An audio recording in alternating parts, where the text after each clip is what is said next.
Hello everyone, Picklex Alt here, and welcome aboard this Boeing 777 freighter.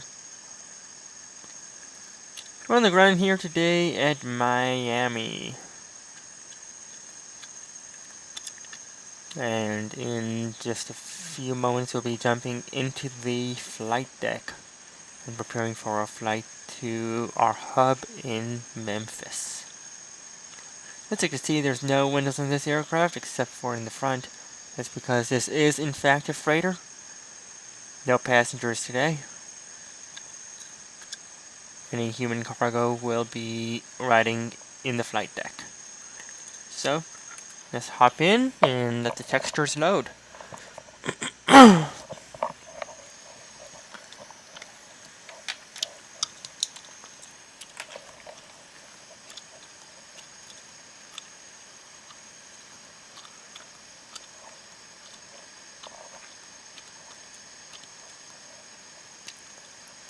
So the first thing I'm going to do is reset my default panel state.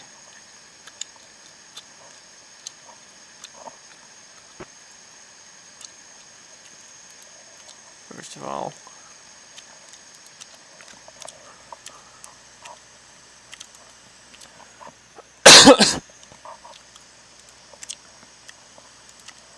bring this back to the init ref page. Ground traffic, trouble sky 45 is 91306. I have to need to change my radio frequency. I'm currently tuned to Unicom. Actually, that's fine. So, go to FS Actions, Doors.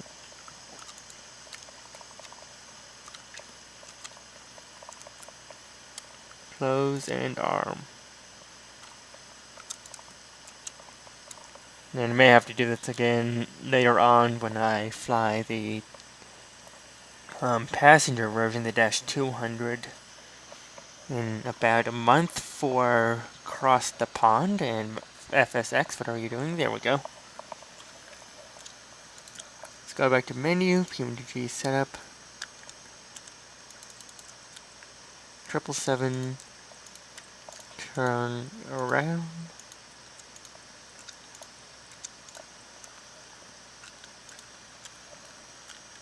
State save, execute.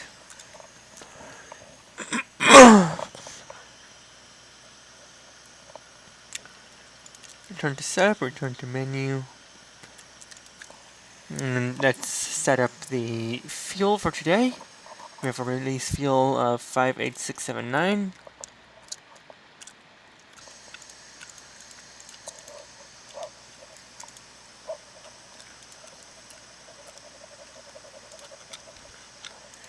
And our payload today, we are relatively light, with a dry operating weight of 312,000 pounds.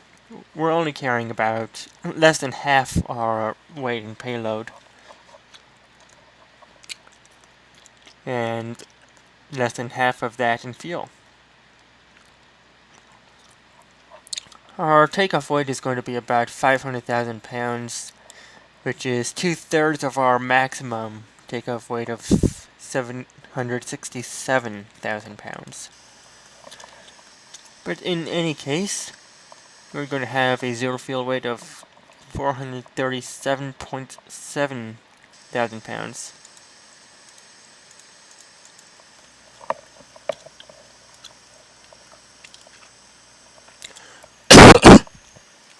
Which brings us up to a gross weight of 496.4 thousand pounds, which is close enough to where it says our takeoff weight is going to be. Ground mounted traffic, trouble sky 456 clear runway.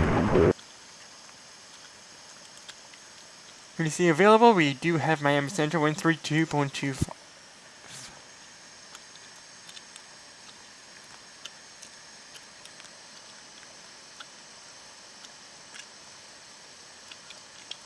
Let's get that set.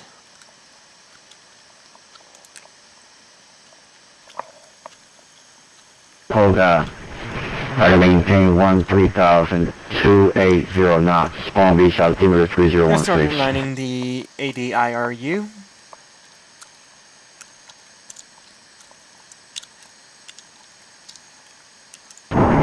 Roger, that's a 08 light and request the crossing weekend and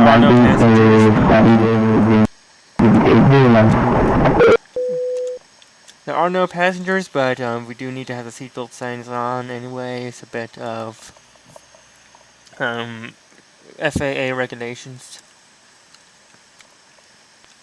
Miami Center, PXA-03 is at Sarasota, ready to taxi the reactor for takeoff.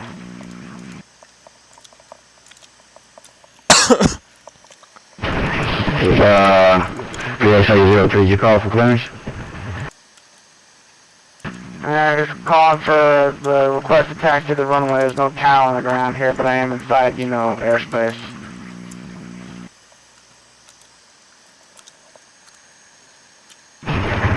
Yeah, well, I'm still in my control there. It's a class Charlie airspace, so stand by 1. Do a quick correct request.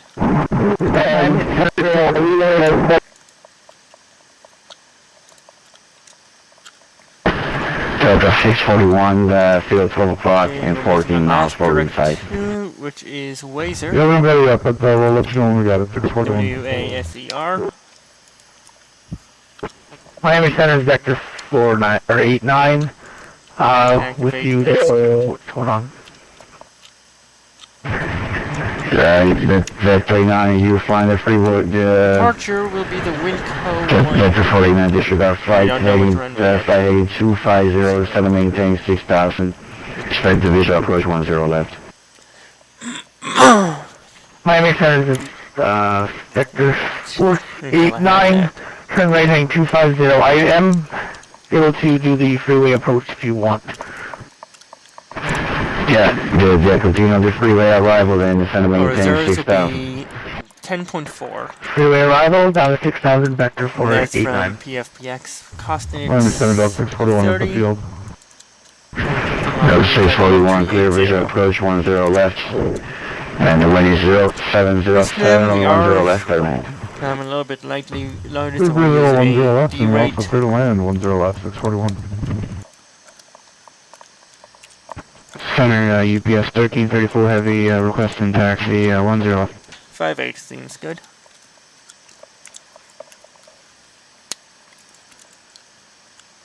We use flaps 15. Almost 188, and I saw you 2 calls already. What happened? You're back in Palm Beach again? Alright, now we're ready to open doors. And who's ready for raised taxi? That is Ground P03 at services are not available Sarasota, here. Bradenton, because of the Class C. PSA 0, Roger Squawk, On the emergency light, so we can try to way off. 4502, runway. Actually, hold on, where are you again? You said a photo, right? Yeah, runway, runway 14, taxi, Alpha, altimeter 3017, 2,500. What's going to be your final altitude VFR? Yeah, I was having trouble getting something with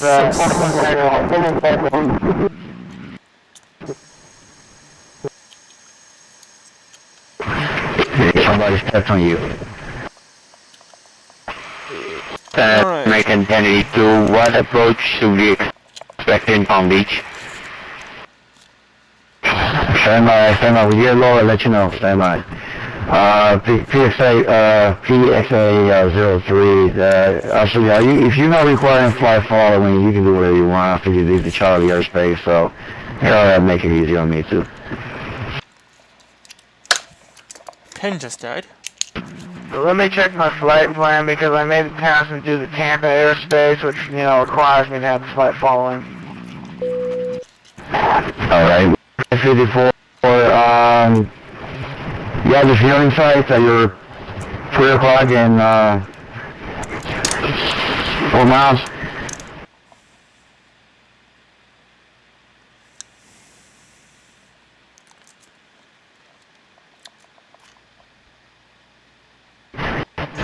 Vector 554, Miami.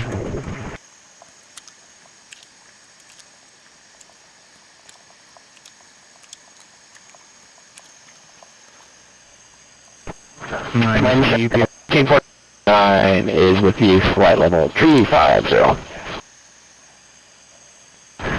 Delta 1849, Miami Center, good evening. Cross contact and maintain 10,000, 250 knots. The altimeter is 3015. Alright, we'll cross down at maintain.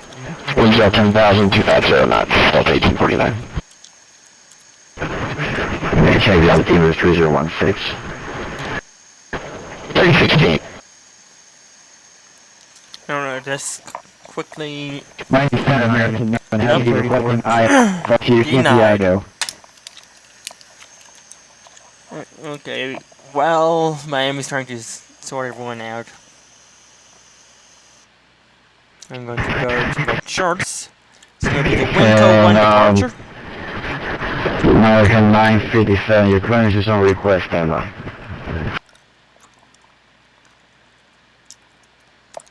Yeah, Miami Center, we checked the airspace. We'll stay below 1,200 till we get past the lower airspace and then climb up below to get to our destination, because the airfield's just outside the Tampa airspace when we get there, so it should be fine. Alright, you know what, I don't even mind clearing you to the flash Bravo, it's up to you. I didn't want to make it, I just, you know, it doesn't matter to me, so if you want to go into the class Bravo, it's fine with me. Alright. Alright, PXA03 would like clearance to the class Bravo airspace. Alright, 03, you're clearing to the class Bravo airspace. Advise fully show the runway 14 for departure. Break vector 49, descend and maintain 3,000. Descend down to 3,000, vector 48. Miami Center. Stand by 1, American 1082, effective visual approach 10 left. 0 left, and right 1082. Miami Center, good evening. UPS. UPS, go ahead. Thank you very much, UPS 1334, requesting taxi 10 left. UPS 1324, runway 10 left, taxi via Charlie, close runway 14, the altimeter is 3016. Taxi 10 left, Charlie, crossing 14. Should we give way to Delta, or what's up with that? No, they're gonna give way to you. It's Delta 641, give way for the 777 coming out of the cargo area there, and then taxis around from this frequency. That's the ramp on the frequency, we'll give way to that 777, Delta 641. Miami Center, FedEx 323 on the ground at Miami. Request clearance to Memphis.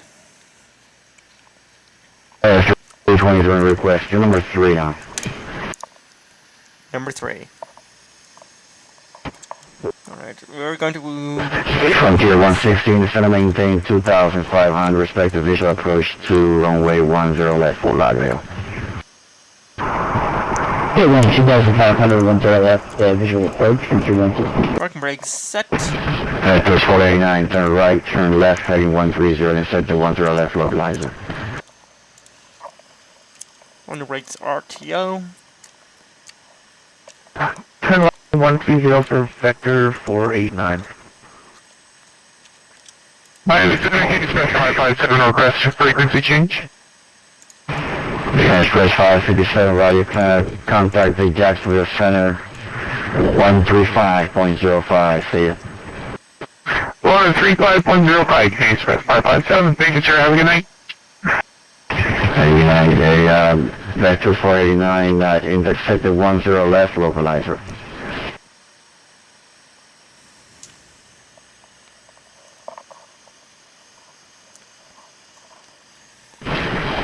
American 1082, trying to maintain 3000.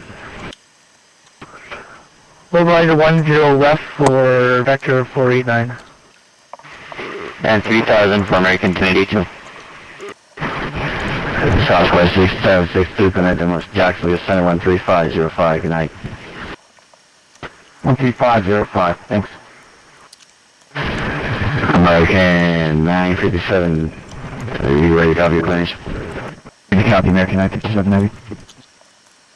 American 957 Heavy, your clear Santiago. You got the units 1 departure, then it's file. Maintain 5000, except flight level 33010 minutes after departure, squawk 4503, just leave back to squawk only.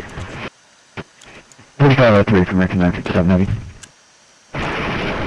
American 957 Heavy, the rate back is correct. Expect runway right for departure, yes, expect that right for departure, I'll call ready taxi. Can I actually get one American 957? Yeah, you got 1 2 closed right now, I have to give you a right, or 9. That'll work out, we see the note now, we'll take, speed right from American 957. Did it just say that we're going to close? From Bahamas 188, your clearance is still valid, you can go, if you're ready to taxi, let me know, your clearance is still valid from before.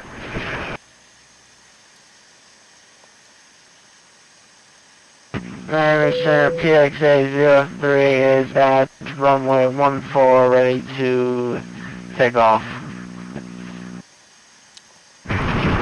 PXA 03, right, you're going to set up for the wind 0305. Runway 14, clear for takeoff. The no departure is approved. You remember you cleared through the class Bravo airspace. Roger that, clear to take off runway 14, PXA 03, clear to the class Bravo airspace. American 1082, intercept runway 10 left, localizer. Intercept the localizer, runway 10 left, American 1082. Vector 489, the field 12 o'clock, 15 miles, port inside. We'll report the runway in sight for vector 489. Bahamas 188, taxi runway 10, continue taxing 10 left via Charlie, close 14, altimeter 3016. UPS 1334 heavy, ready to go? Affirm, ready to go. UPS 1334 heavy, are now to you for runway 10 left, clear for takeoff, the wind 0707. Clear for takeoff on your after you forward, UPS 1334 heavy.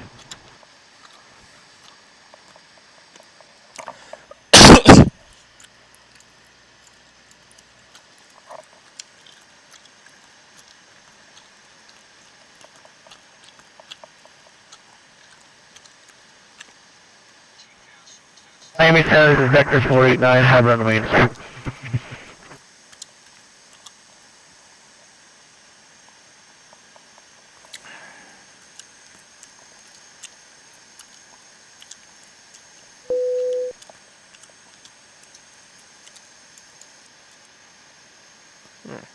Bahamas 188, that's not for you, that was for somebody else.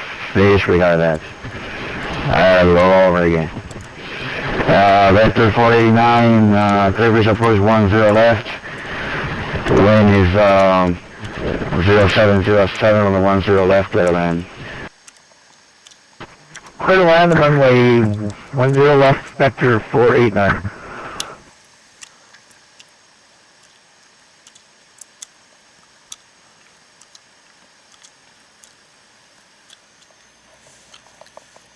If you notice any unusual freezes in FSX, that's totally me.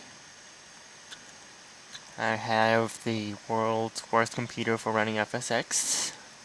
It's an HP Pavilion DM4T with about 4 gig of video RAM and 2 dual-threaded processors. From tier 116, left turn heading 130, intersection 10 left, localizer.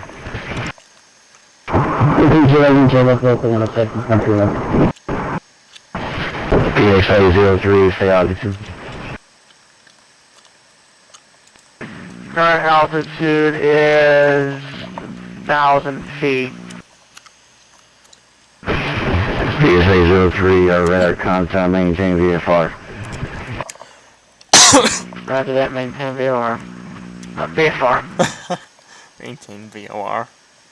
Hilarious. Philippines A01, Philippines A01 headed. When you disconnect it, actually, you know what? You're fine. Philippines A01, you can expect the visual approach runway 8 right. Miami altimeter 3016.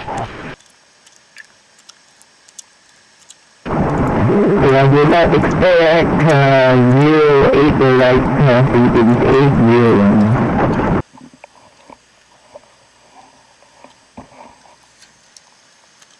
Should I give him a call? Let him know we're still here. It's 188, nope, hold shoulder runway 10 left traffic on 4 mile fine, hold shoulder 10 left. The weather radar still doesn't work in 777. That's a bit of a shame. Italia 27, you on the frequency? Is that for us?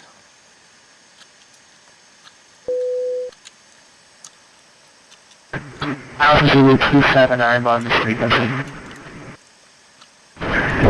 Altitude 27, Roger. I just want to make sure you were talking to me. Maintain flight level 1 and as how you descend momentarily. UPS 1334, say altitude. Yeah, holding 4,000, 1334. PS 1334, heavy radar contact, trying to maintain flight level 180. Climbing to flight level 180, continuing on the departure, 1334.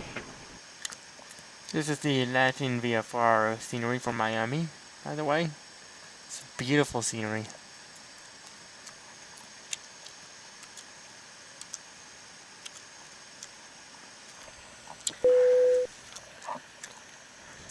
Miami Center, FedEx 323, when can I expect my clearance? About now, Frontier 116, field 12 o'clock, 13, 90 mile for the shooting sites. Good flight, Frontier 116. Frontier 116, clearance approach runway 10 left, and the wind is,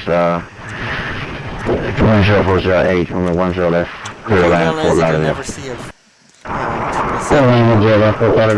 a exactly here, it's a bit small.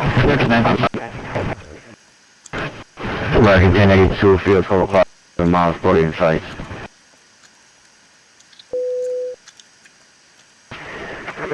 Center, we have 1082, we have the field in sight. American 1082, clearance approach, runway 10 left. There's going to be one departure while you arrive with a wind 0707 on 10 left, clear land. Clear land, runway 10 left, American 1082. Vector 49, make the left turn, taxi to the ramp from this frequency of the night. Maybe Turn off the runway, clear from the runway, run Vector 49, thanks for the ATC. You have a good night too. Bahamas 188, clear for takeoff, 10 left, fly the runway, heading to wind 0707, traffic 9, traffic 8 out.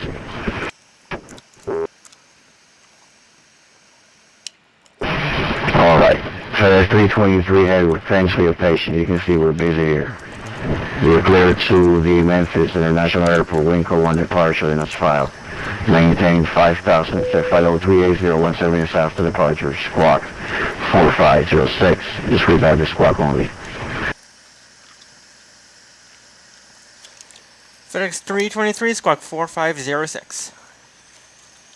FedEx 323 headed, read back to ready, just 8 right for departure.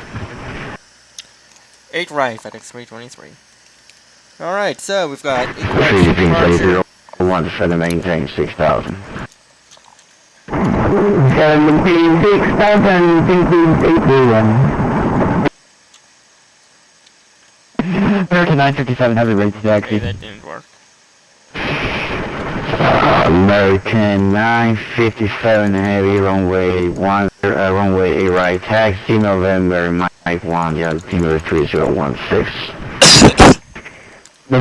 And 8 right American 957 Heavy. Alright. So, as soon as FSX decides to respond, we'll select our runway. 8 right. A WINCO 1 departure.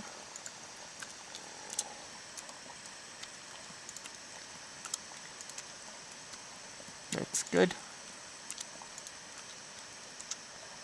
Alpha Sulu 27, you know, that arrival that you filed, I don't think we use that arrival anymore. Do you have the... 092 on the heading? Do you have the Bulga intersection in there?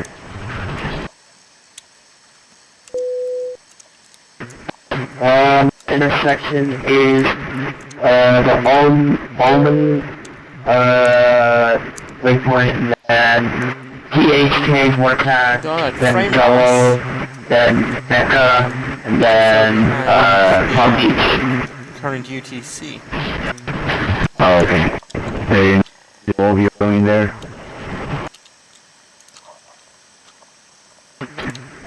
Please spell it out. Yeah, I already sent it to you.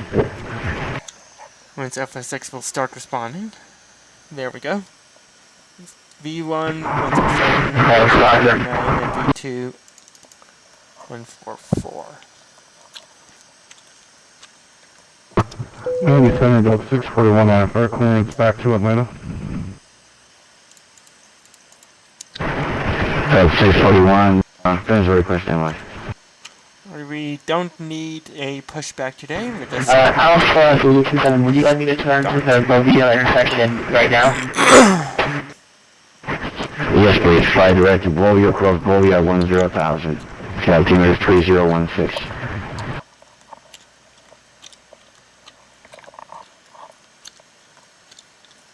I am using just a mouse and keyboard today, so I won't be doing a full control check. You know what, somehow you flying direct to Bolivia, so you need to turn anyway. It looks like you're flying there, close to Bolivia, so just descend the wing to 10,000.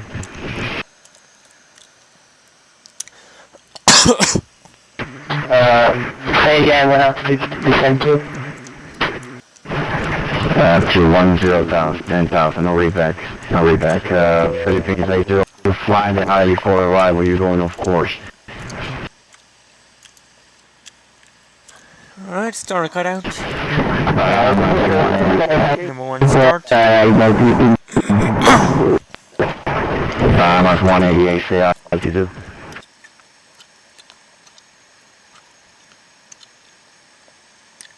Alright.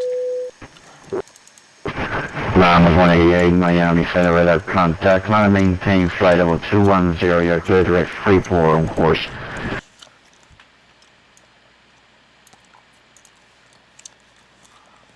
So we'll be taking off 8 alright. UPS 1334, heavy turn left direct to Deek. Here's Kilo. Kilo 3's off to our right. Turning to Deek, We'll have to 1334. make a U-turn and head out to Kilo. American Kilo 1, 6 Russian Lima 1. Delta 61. Hold it. You're clear back to Atlanta Hartsfield via the T-Bird 1 departure chef transition in a file. Maintain 4,000 respect flight level 30017 south to departure squawk 4507.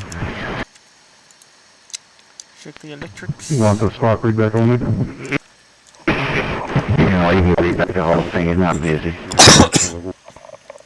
Alrighty, full service, we're clear back to Atlanta, T-Bird 1, departure, shed transition, Memphis fog, climb maintain 4,000, expect 300 after 10. Departure frequencies with you, squawk 4507, Delta 641. Delta 641, your read back is parade, you can expect 10 left for departure via ready taxi. Wilco 641. APU is off the bus. Leads. Call for American 1082, welcome to Palm Beach, back to the ramp on this cruise through the night. Who's looking for an altimeter or something? No, it's not 1840 minutes. Delta 1849, the current altimeter is still 301. Flaps 15. 3016, thanks. Miami Center, this is PX803. Should I be transferring over to Jacksonville Center now? You know what, he's gonna close. You're stealing my airspace, for a little bit, because you're gonna be, he doesn't control that area below 12,000 feet, so you're still with me. You wanna go, well, you're still on the Class Bravo, so yeah, you're still with me. Roger that. American 957 Heavy, ready to go 8 right.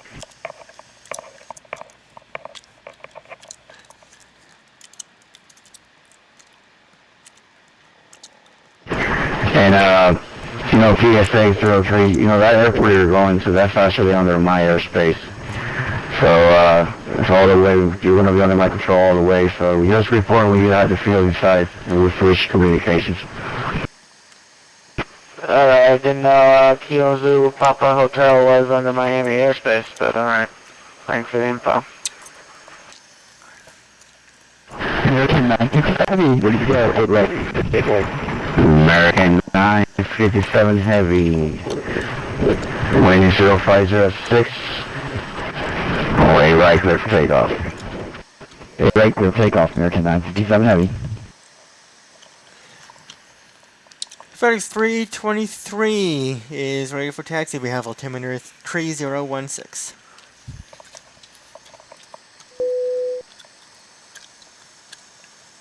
FedEx 323 on runway 8 right. Taxi. Taxi Kilo and Lima 1, cross 8 left. Full shut 8 right. Kilo 1, cross 8 left, Lima 1 to 8 right. FedEx 323 Heavy. I kept forgetting to put the heavy at the end of my call sign, but I am a 777. Philippines 801, yeah, you can continue to send down to 3,000. You can fly the approach the way it was supposed to be. Turn right heading 250. That's descending 3,000 and right heading 250, Almost 27, Alpha 7 expected visual approach runway 10 left. Depart Bovio heading 120, intersected 10 left localizer. Descend and maintain 6,000.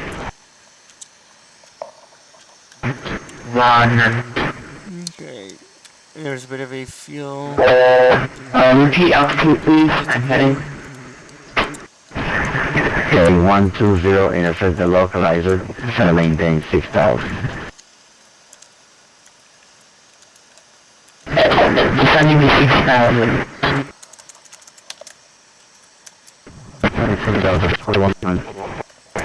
Delta 641, runway 10 left, activity Charlie, cross runway 140, altimeter 3016. With Kilo 1. Charlie cross 14641.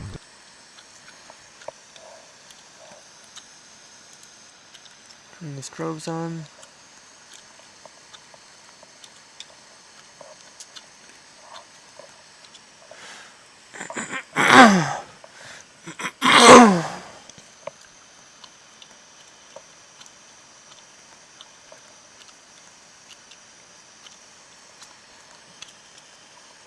So we're going to cross here.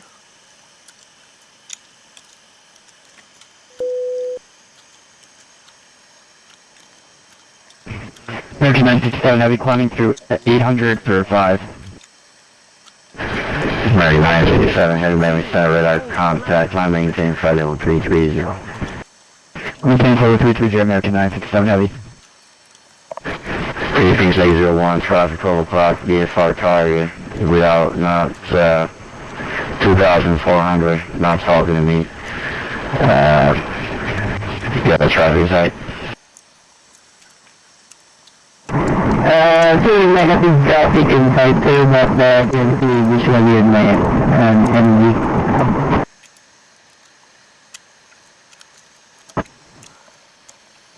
And from the Philippines 801, traffic inside too. Philippines 801, right, turn left heading 18. left 180, Delta 1849, expected visual approach A right, center maintain 6000, altimeter 3016. 6000, then we'll expect blue 6 right for Delta 1849. Yeah, 6000, 8 right. 8 right, 6000, Delta 1849, thanks. Alright, we're good to go. Quick recall. 343 on way, A right, line up and wait. Line up and wait, FedEx 323 heavy.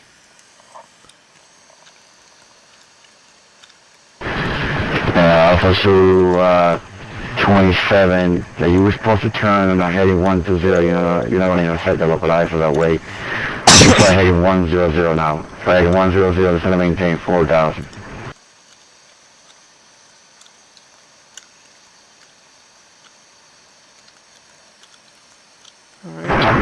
That's going to be heading up 100, descending 3000. That was a 641, they are enough to you for runway 10 left, clear for takeoff, the wind 0707.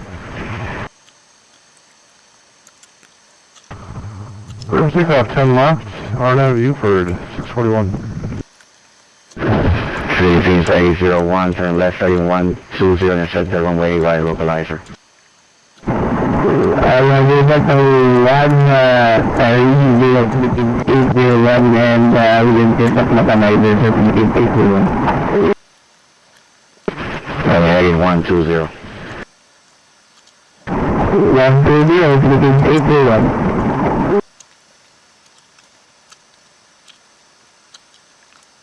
Okay, there he goes.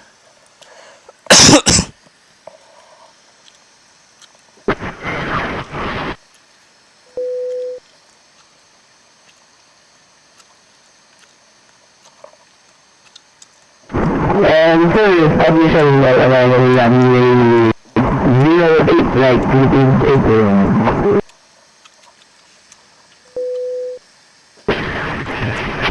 Philippines A01, report the field inside 12 o'clock and 13 miles. Roger, have to report that inside Philippines 801. 08, right. Miami Center, UPS 1334, if you are controlling St. Pete evening up when we connect, yeah, you can strike 1 left. The center maintain, cross D head maintain 11 tires, the itinerary 3020. I'm going to be closing soon, so I'm not sure if I'll be able to give you service all the way, but the center maintain 1000, instead 1 left. On runway 08, right. Alrighty, we'll expect 1 right to sign to 1111 to cross Geeks 1334. Expect 1 left, no readback, please. Bahamas 188, use my airspace, rest service terminated, frequency changes approved. See ya. Delta 641, go ahead. Delta 641, 2.6 for 4. On runway 0. Delta 641, Miami Center, you can go ahead 9 to the Unicorn 12.8. Have a good night, see ya. 32.8 Unicorn 641, wonderful job tonight, 641. Thank you, sir. And FedEx 323 heavy. RNAV to Sinoi, runway 8 right. Clear for takeoff, wind 0506, traffic 9 miles out. RNAV to Sinoi, runway 8 right, clear for takeoff, FedEx 323 heavy. On runway 0. Shut up. Right. On runway 08, right.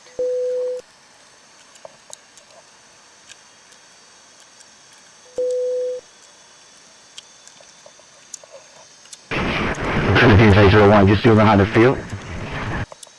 Negative clearing tight curve, very Okay. You said negative on the field yet? Negative inside. I have VFR conditions there. 3,000 feet fuel, that's all I have. You're on 2,000 feet. You have the fuel right now. Delta 1849, descend and maintain 3,000. 3,000, Delta 1849. You're up. Yeah, you gotta be there, UPS 1334, that's correct. You're not even going to Tampa. Again, just cross peak at 11,000.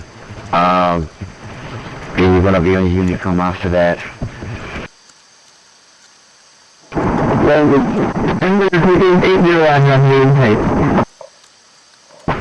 Philippines 801, clear visual approach, runway 8 right. Traffic, traffic's not a factor anymore. The wind is 0506, runway right, clear land. Land runway 08 right, 801, thank you very much. Welcome to Delta 1849, not present heading set the runway right localizer. You have traffic at your 11 o'clock 8 miles, so you can report the field better. 11 o'clock and 11. We'll call the field and try to get that traffic as well, Delta 1849. Delta 1849, then follow up traffic, clear visual approach 8 right. Okay, I am... Follow traffic, clear the visual 8 right, Delta 1849. 323 heavy actually monitor the Unicom 122.8 with growth in operations tonight. Order Unicom 122, decimal 8 FX 323 heavy, good night. And that's how you fly Hey, Miami Center, sorry for going all over the place, it seems like. And that's how you fly 777 with just a keyboard.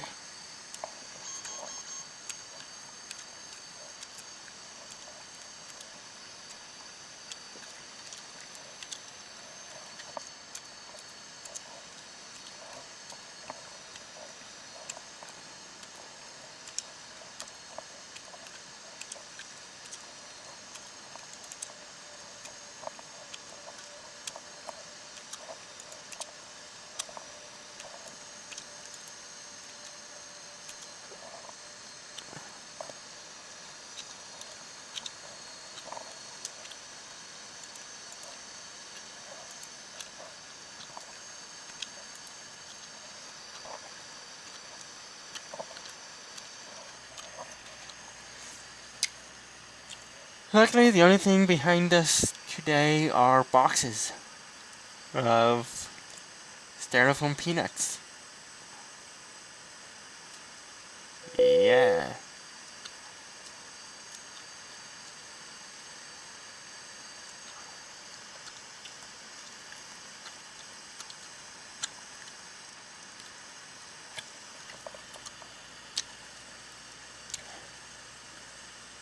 I'm back home in about a month for the Cross the Pond event. I can expect to have my trusty joystick as a Thrustmaster T-Flight X.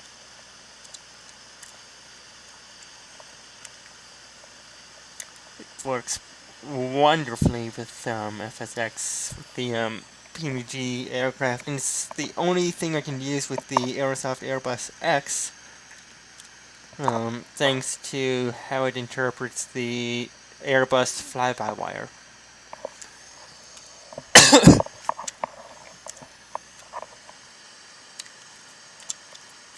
So at this point the aircraft is clean. The only thing left is to turn off the lights and set the altimeter standard. We'll do the lights now, and we'll do the altimeter at 18,000 feet.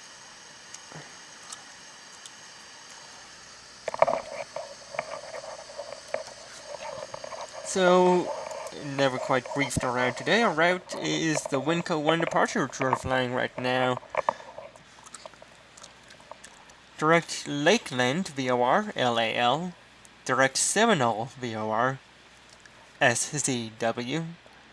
Direct Montgomery VOR, MGM. Direct Vulcan VOR, VUZ. Direct Wazer. And then the Vanzi 1 arrival into Memphis.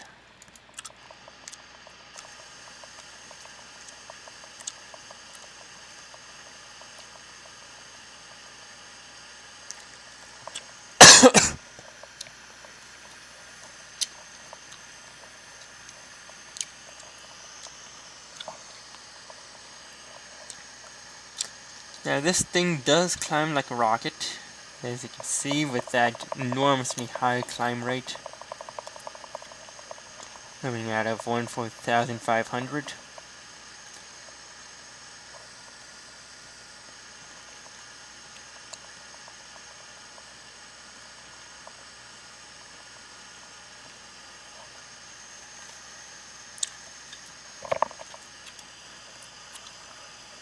The one thing I did forget to do before takeoff is start the clock. It's not important, it's just a nice thing to have to know how long we've been airborne. So I'll probably do that manually in post-production.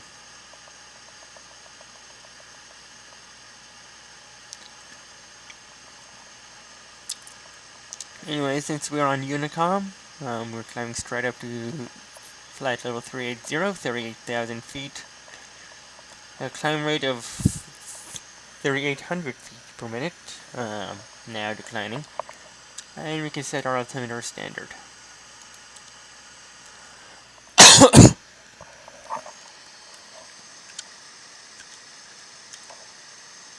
And the captain's and flight officers' altimeters are synchronized.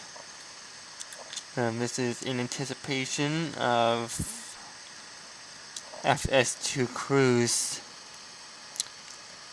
777 edition, which I'm hoping to see in the near future.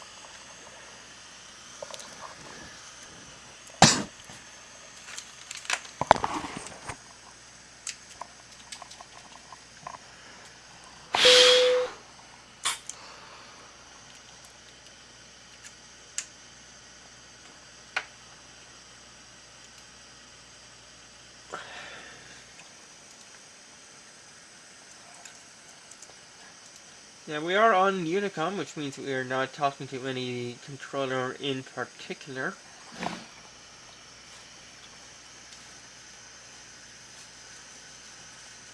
The only other people on frequency right now are other pilots.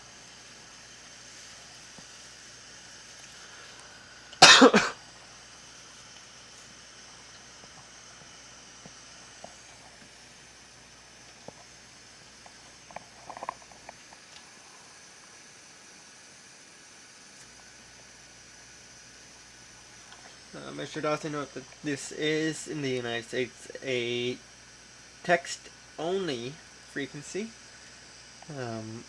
Some people might not realize that.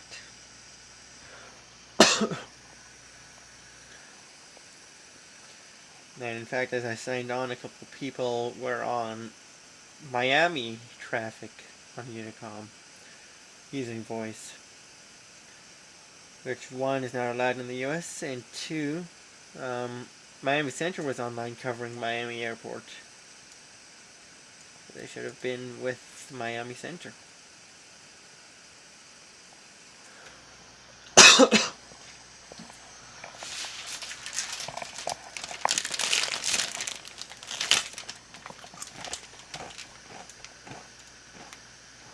Of course, now there's no ATC in the area, which makes sense. It's 0505 Zulu right now, which means it's 12:05 a.m. local time.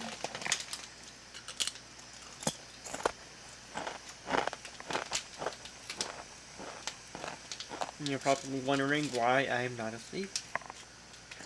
It's because I have no life.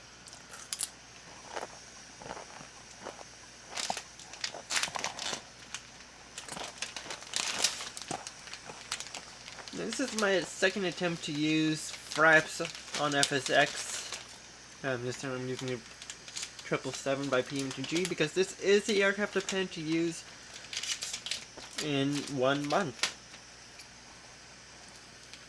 for VATSIM's semi-annual Cross the Pond event, where we have literally thousands of pilots flying westbound along the NAT tracks. Those are the imaginary routes that span the Atlantic Ocean. That sounded weird even to me. Ocean.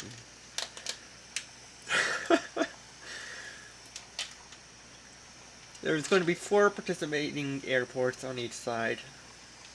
The departure airports will be on the Europe side. If I can remember them off the top of my head. Manchester, Oslo, Hamburg, and I think Paris-Charles de Gaulle. And on the American side, for the arrivals, we'll have Montreal, Chicago, Atlanta, and Memphis. The event will be taking place on March 29th, and I've booked a slot going from Hamburg to Memphis, which I think is the longest routes of any flight participating in the event.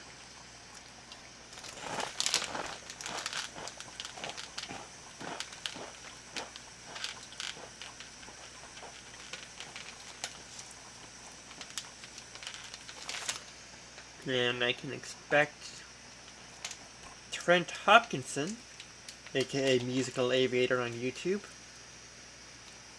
to be participating in this as well. He might even be live streaming, which with my configuration I cannot do. But I will try to record a video and get it up to YouTube within 3 or 4 days of the event.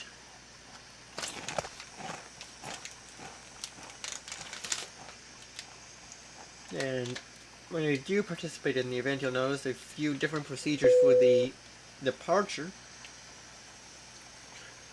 Since European airports operate quite differently from American airports. Now, earlier today I flew the Palm Beach overload and tried to record that, but a major glitch towards the end forced me to discard the recordings.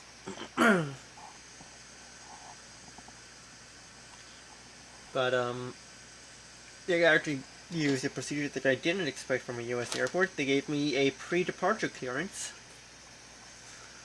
I didn't even have to speak with delivery.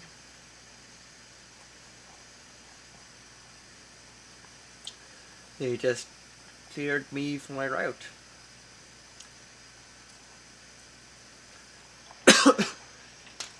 They gave me a cruising level, a squawk code, told me to use the published initial altitude,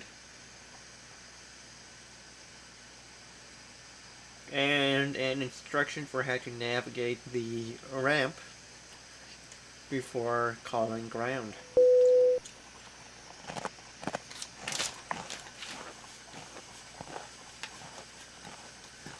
And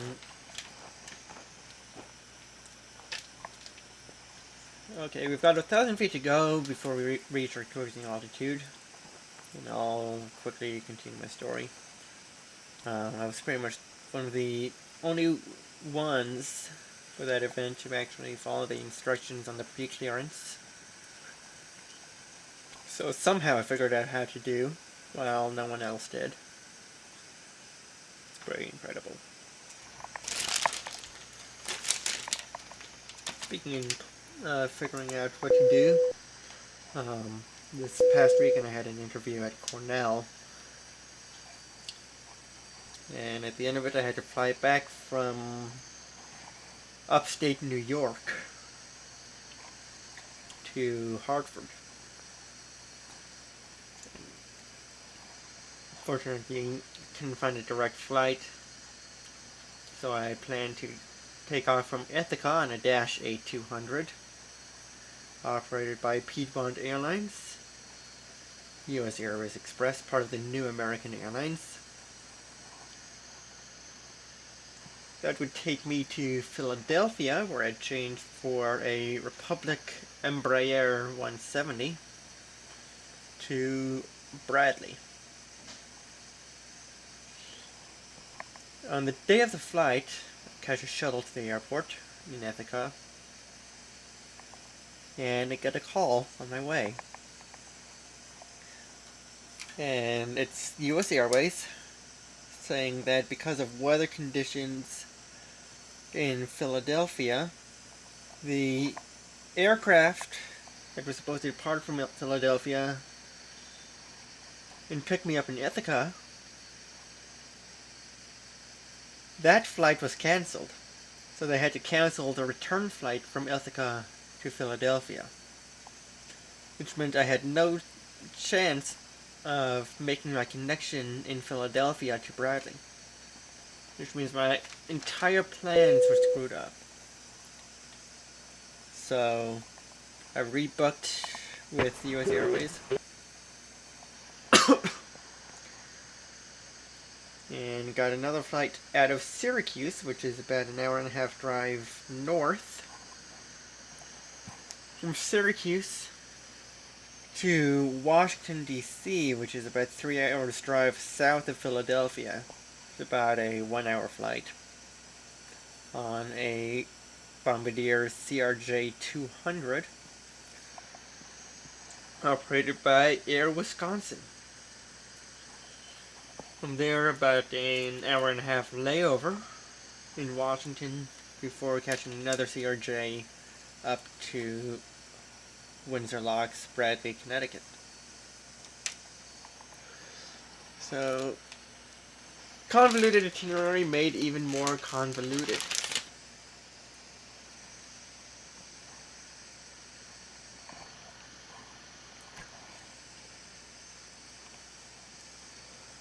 And that's my story. For anyone who's interested, there's a pretty hilarious video up on YouTube. I forget who made it, but it's basically a bunch of pilots and the tower controller at Philadelphia trying to find a new call sign for Air Wisconsin. Just to give you a quick impression of what controllers talk about when they're not actively controlling.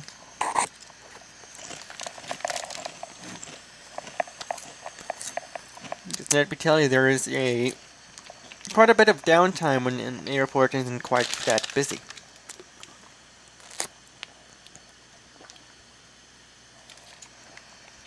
Or even when it is busy, but you're just controlling one runway and you're waiting for one aircraft to land before you let the next one line up. And once you fall into the routine, you can get bored quite easily.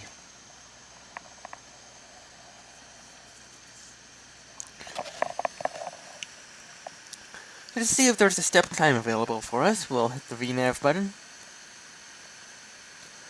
And it's already computed our step time to flight level 400, which is not applicable.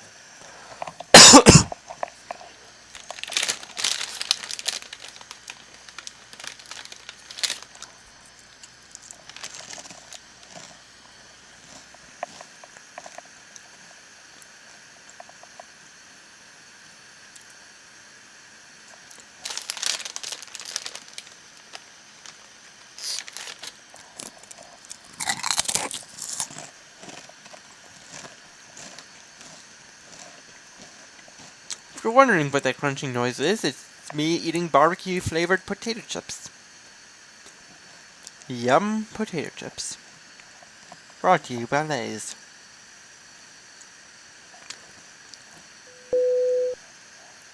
There are checklists on this aircraft. In fact, you can access them by pressing the checklist button. And in the real life, you'd use this touchpad to move around. Now, in the simulation, you'd mouse over and use the mouse. However, this is extremely laggy on my end, so I'm not going to use it. For the engine page, that's not a touchscreen. We have extra stats in the engine. We always have this display up here with the N1 and exhaust gas temperature. along with the total temperature, the current thrust mode, the chem memo status items, which is currently blank since we don't have any problems. You may have noticed a whole bunch of yellow messages up here when we were on the ground. And then 2 messages that say that we had an FMC message and a field disagree, which I resolved.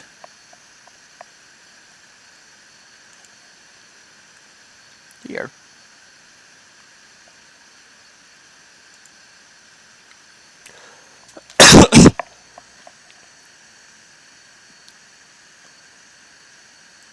We also have our total fuel in pounds. We have 47.3 thousand pounds. And the field temperature, which is plus 10 degrees Celsius.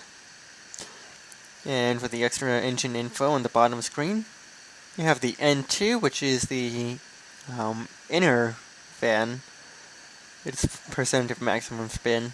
The fuel flow in thousands of pounds per minute?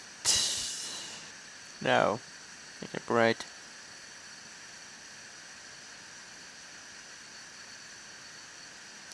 I'll have to verify that. It's thousands of pounds per hour, actually. The oil pressure, I believe PSI. Oil temperature in degrees Celsius.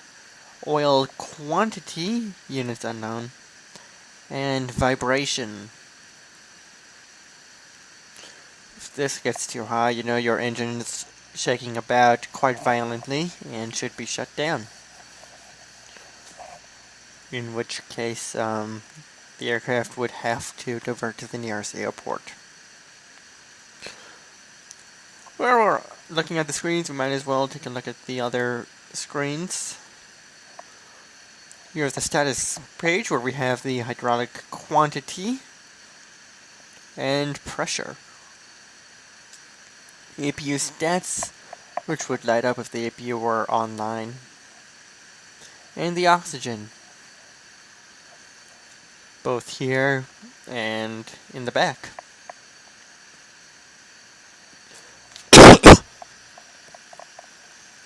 So if we ever have a cabin pressurization, if this system is working, we could use that to breathe. Otherwise, and then we need to initiate a quick descent. For the electrics page, we basically have all our electric connections. You saw earlier on that I was looking at this connection from the APU generator to the left main bus.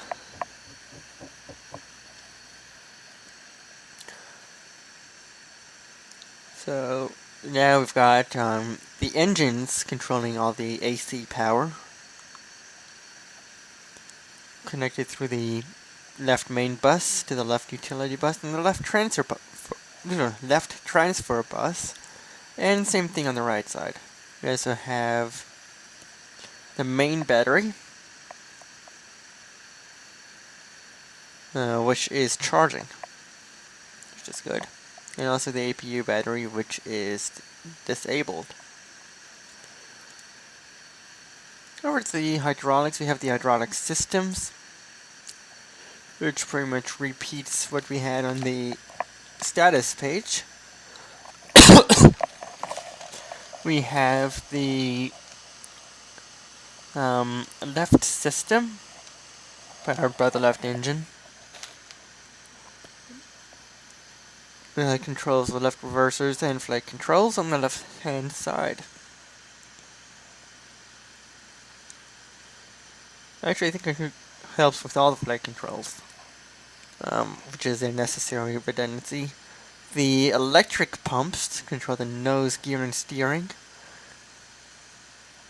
The alternate and reserve brakes, the flaps, the main gear and steering, and flight controls. And then the right engine pump controls the normal brakes, the right reverser, and the flight controls.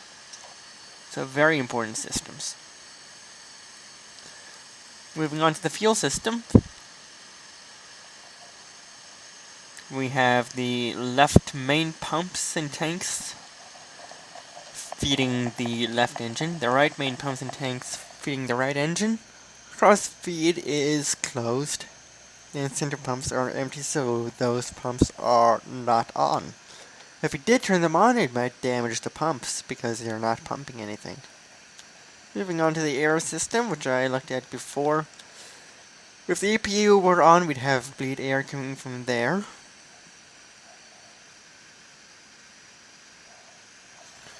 But we don't.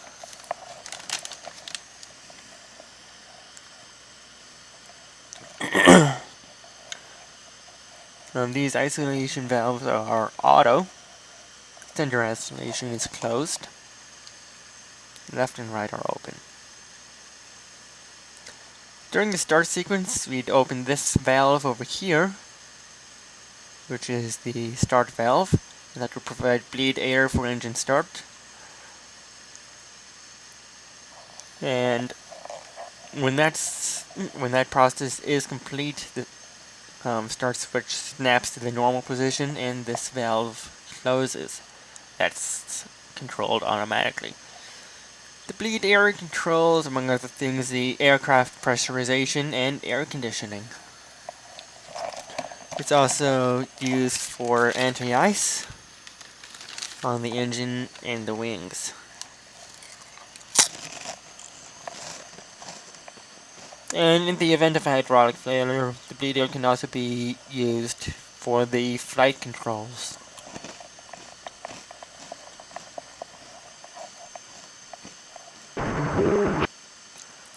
Like someone mapped the depth control key. Ground mounted traffic, Falco Sky 251 is taxiing to runway 06.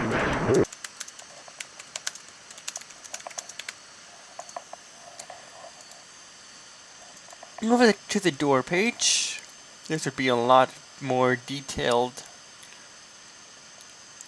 in a passenger jet. We'd have the 2 front entrances and the 2 back entrances on both sides. And on this aircraft we only have the forward access. Not sure what this door is. Entry 1 right, entry 1 left, forward cargo, aft cargo, bulk cargo, and main deck cargo.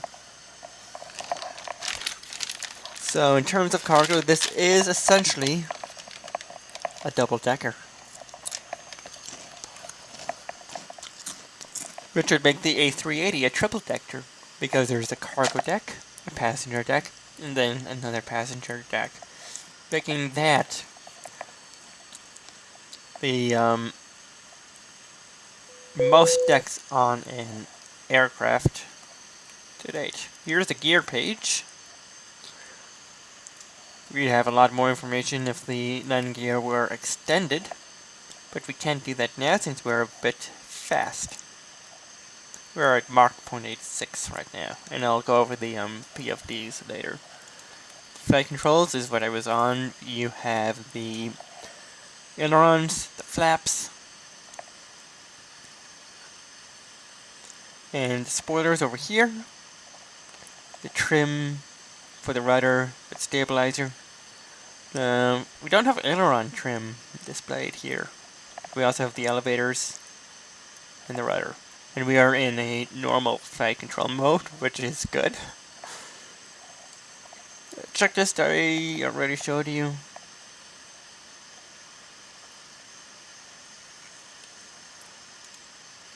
The comms page, which is also a touchscreen. I haven't really explored yet.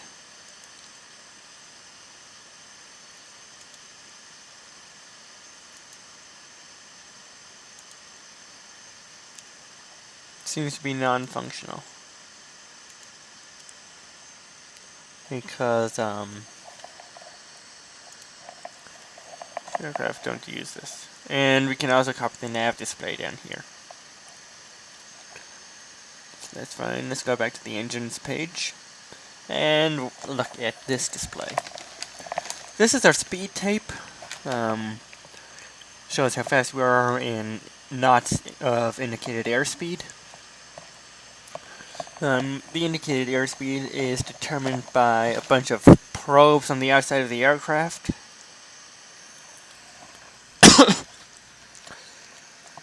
It measures the speed of the air moving past it. Up here we've got our autopilot enunciators. We're going to read speed, which means the auto throttle is managing our speed.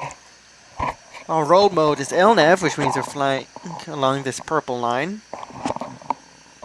And our vertical mode is VNAV path.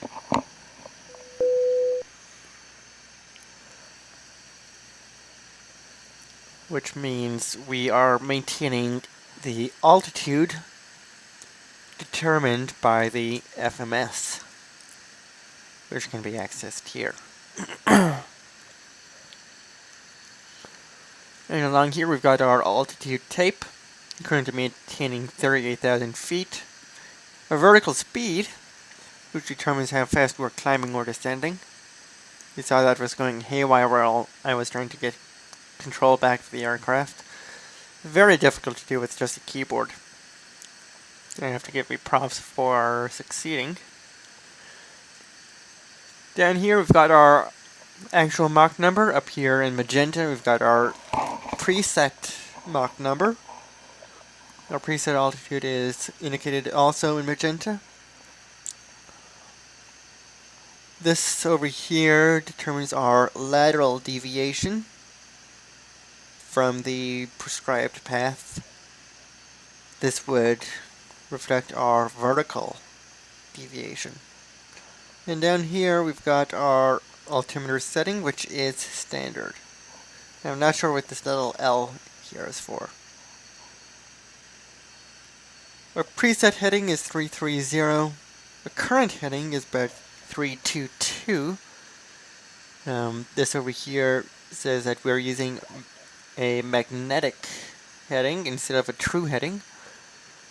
So our heading is with reference to the magnetic poles as opposed to the true poles. On our nav display, actually that's 321. That's better. On our nav display we have our ground speed, which is 431 knots, our true airspeed, which both of these are computed from the GPS data.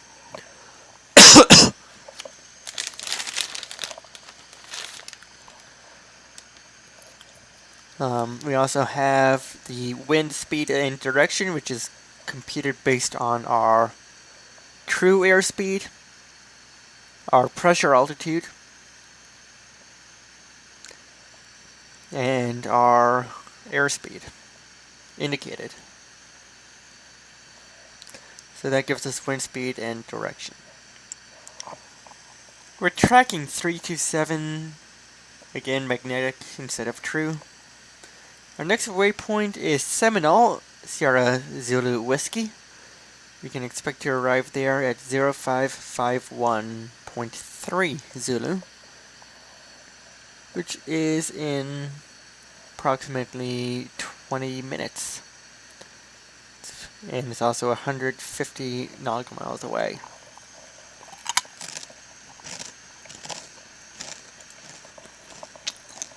Which reminds me, I should load the flight plan into AccuSky. That allows me to do something pretty damn cool on the FMS, which I will do later on. And let's just give this a moment.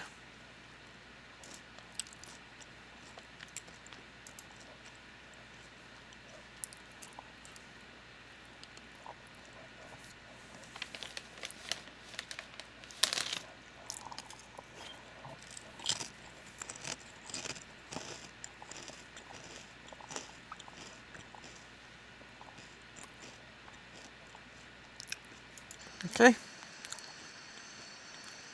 And now that we got that, just go to the lights page. Route data. Wind data request. And execute. Oh, it says we don't have enough fuel.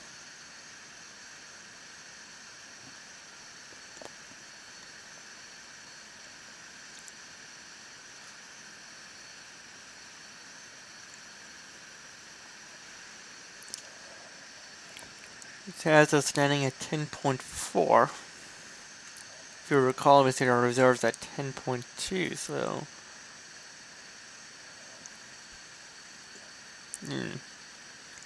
that's not good.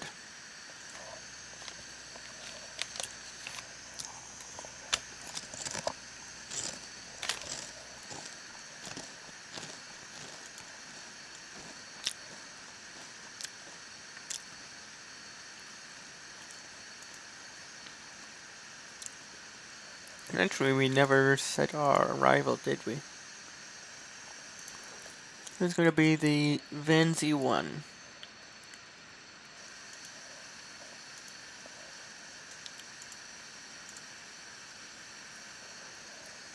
Which means we kind of need to know what runway to expect at Memphis. The winds at Memphis 170 at 4 knots, which means they're landing south.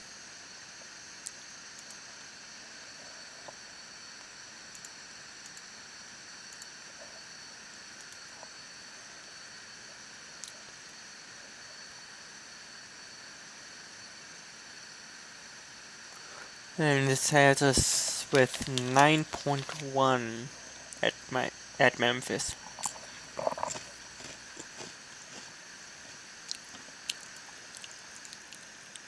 PFPX, you have failed. Wait.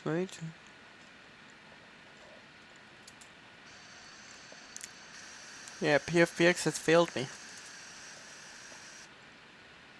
I did input 58679, right? I'll have to go back to my recording and make sure of that.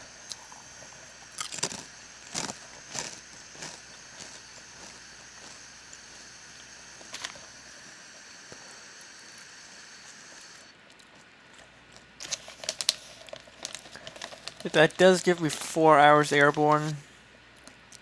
The reserves give me 45 minutes airborne.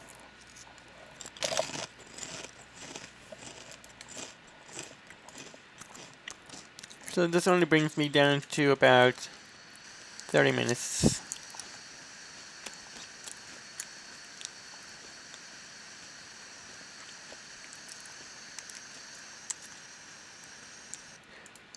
Let's compare what Active Sky says my cruising winds are. This says at Seminole, 274 at 76.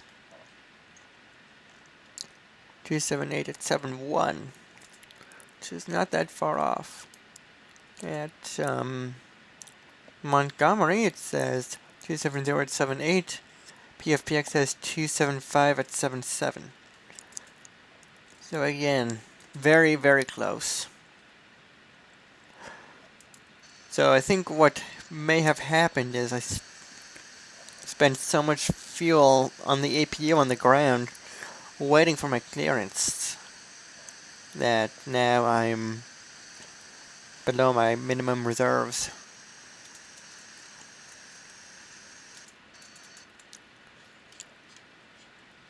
According to this, I should only be using 31,000 pounds.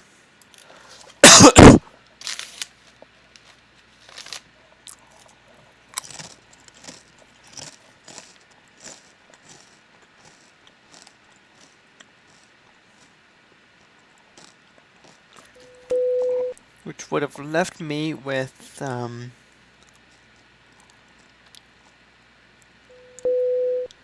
about 28,000 pounds of fuel remaining.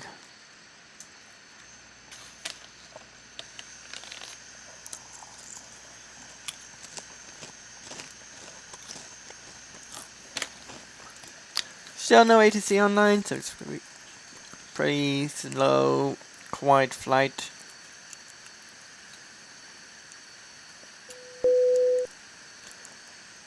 Yeah, this is what I was talking about. This yellow status message. So the way I'm going to solve that, let's go back to the init ref.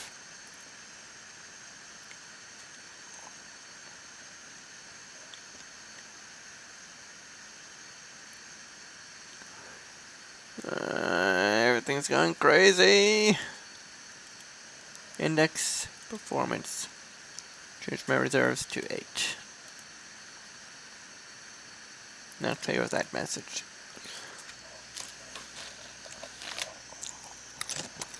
8,000 pounds is not a lot of fuel. If 10,400 gave me 45 minutes, 8,000 pounds gives me only 35.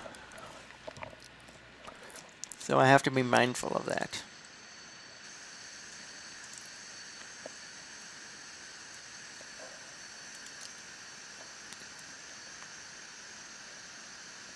Of course, I could go for a long-range cruise.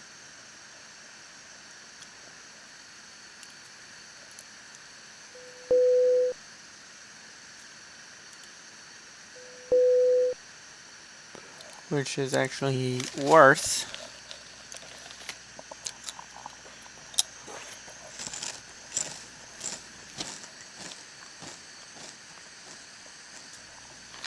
So this is actually a little bit better.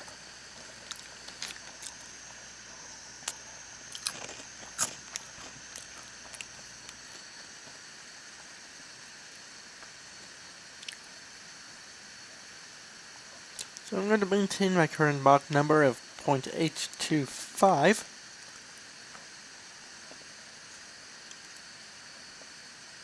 And continue with my description of these displays. So you can see these rings on the nav display. And if I were to turn off the traffic display mode, it would turn that off. Our route is this magenta line. And our waypoints are located by these white stars. And this is the VOR we have tuned in the nav radio page on the FMS, the Seminole VOR. So that shows up in green. Our RNP is the required lateral navigation and performance in miles, which means that we have to be able to follow this route within 2 miles left or right. And our actual navigational performance is about 0.07 miles.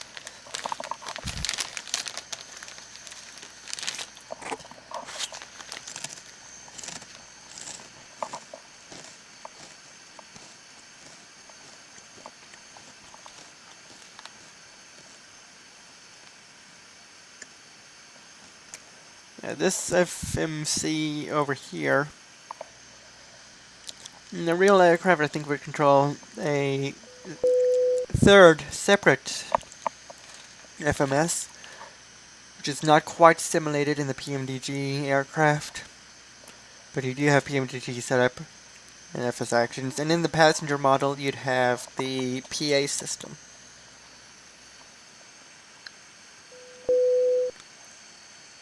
All those beeps you're hearing, by the way, is from FSN. Those are text messages from Unicom, which I am tuned to now. I think this is a diversion airport over here, 17 Foxtrot Lima.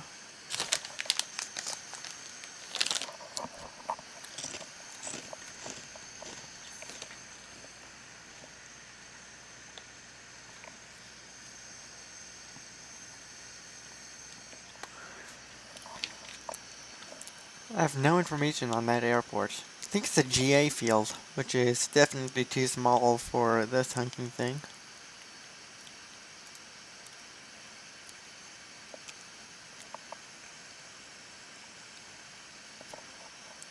Alright, so I pressed the airport data and it's populated by nav display with all the airports in the area. You can pretty much make out the coastline. Here's Florida down here, in Georgia, and Tennessee.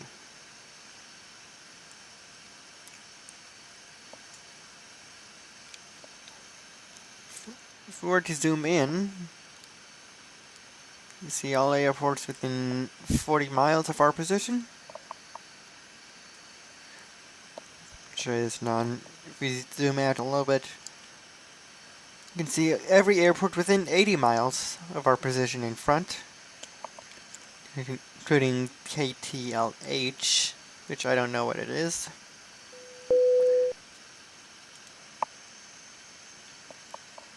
But we can certainly look that up.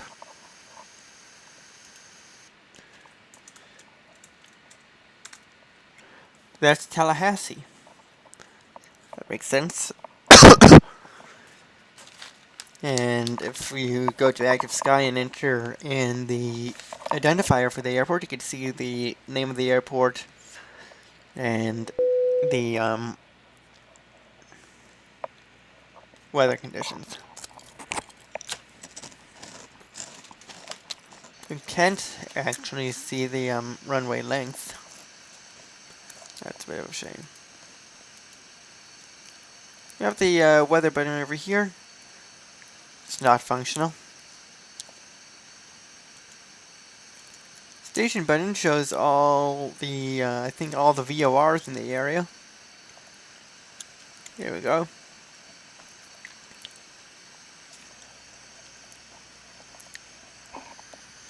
Things that look like hexagons I think are just the VORs. And things with the extra squares on the sides are VOR DMEs, which means you can measure your distance from them in surface miles. Waypoints. This is going to pretty much clutter the display unless it doesn't. There you go. So this pretty much displays all the waypoints within your selected range. So over here we have Egg Up, Oak-Kip, Ismaj, Old Jeff. They all have weird names. Most of them are terminal procedure fixes. Here's Vipha, Scylla, Heaven. Oh, I'd like to go there.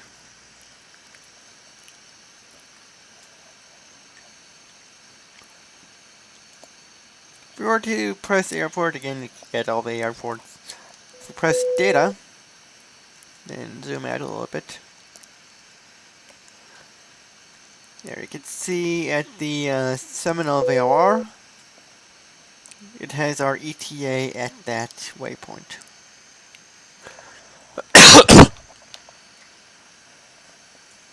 Turn that off.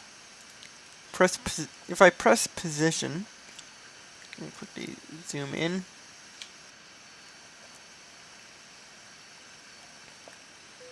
Basically has the precise position of all our navigational instruments. It is the position that they're reporting.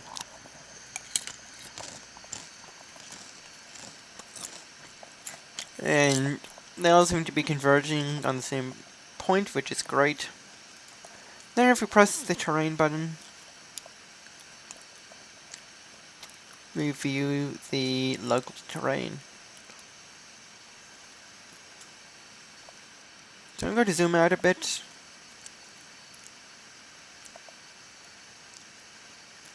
Yeah, we've got a little bit of terrain over here. Now the range with the terrain radar is not that great, but it works. Coming up in the Seminole VOR right now. We're about 6.5 minutes away.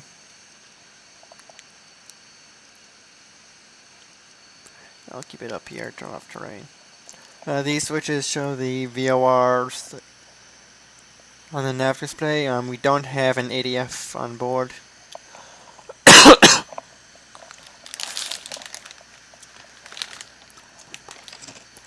think that's important. This over here, not sure what it does.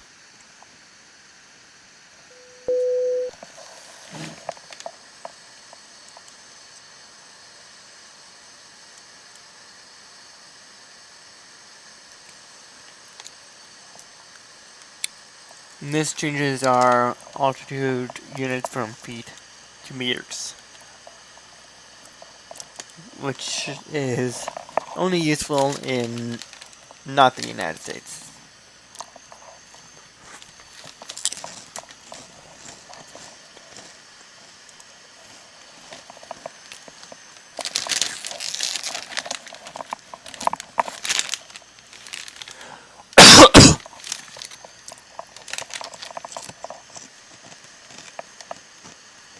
These dials set the minimums for the approach.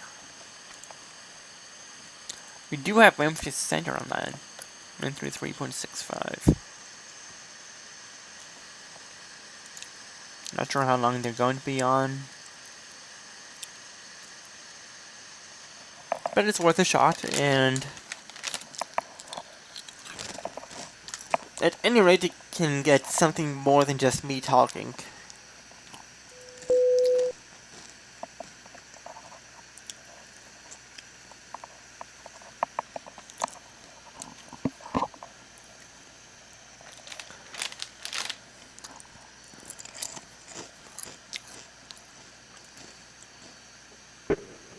And UPS, well, my apologies, Memphis Center, UPS 1025, is climbing 14,000 for 16,000 north to 1 transition. UPS 1025, Memphis Center, good evening, sir. I maintain flight level 400, proceed on course. Roger that, we'll proceed on this climb at the 400 for UPS 1025. Right. Overhead's still good. We've got our thrust asymmetry compensation. That's auto. Our ADIRUs are on. That's our onboard navigational system. Primary flight computers are in auto. If we were to lift the switch and lift this guard and flick the switch, it'd go into disconnect mode, which we don't want to do. I mean, unless the flight computers fail.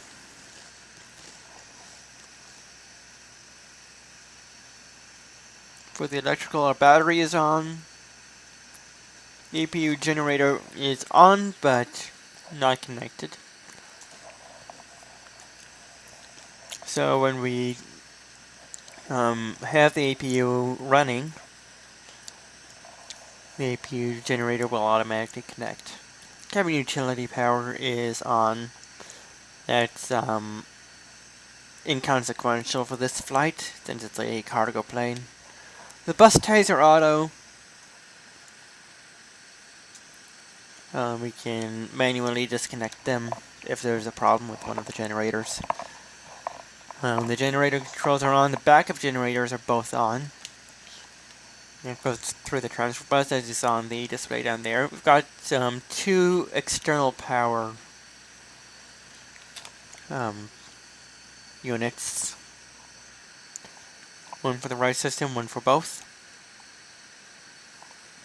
Down here we've got our left wiper switch. Coming up here we've got our emergency light switch, our armed or service interphone, which allows us to talk to ground. Ground proximity runway override.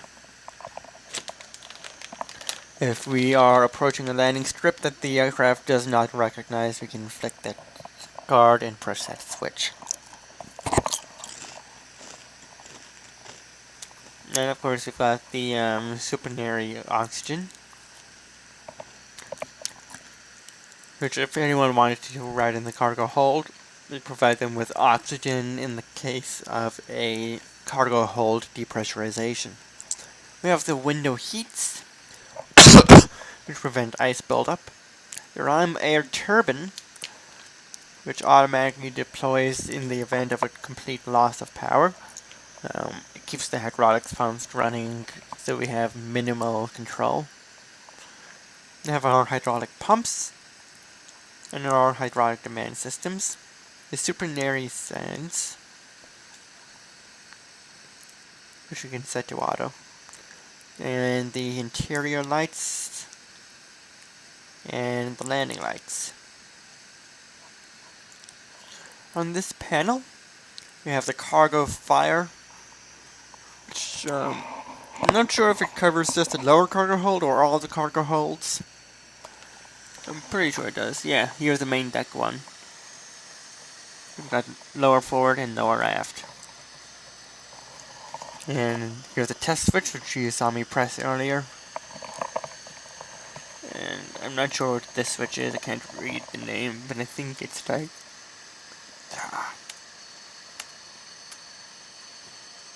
Here.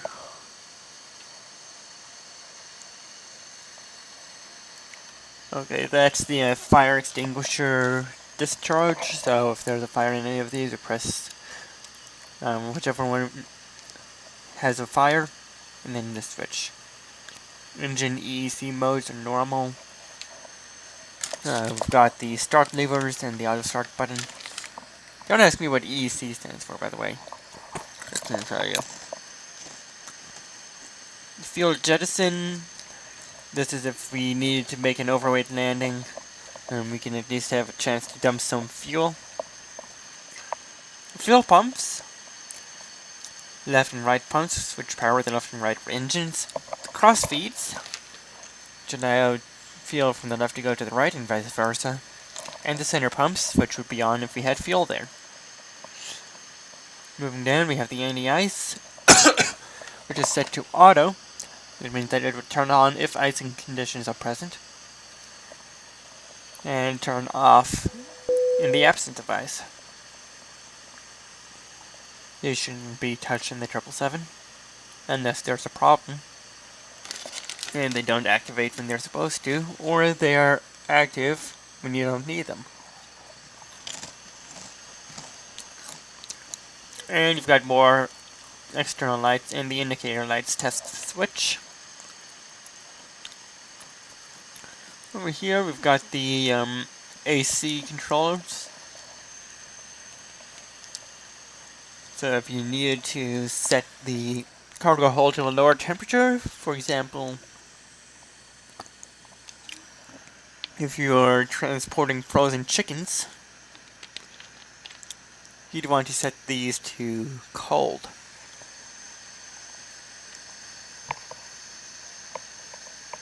We've also got the flight deck temperature and the main deck cargo temperatures.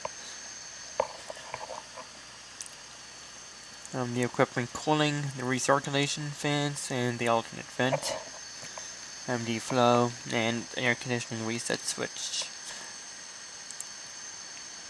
Most of these shouldn't be touched. We've got the packs, which pressurize the cabin. These are set to auto. Trim air is on. The bleed airs, all the exhalation valves are automatic. APU bleed is automatic. Engine bleeds are on. For the pressurization, the outflow valves in the front and back are both automatic.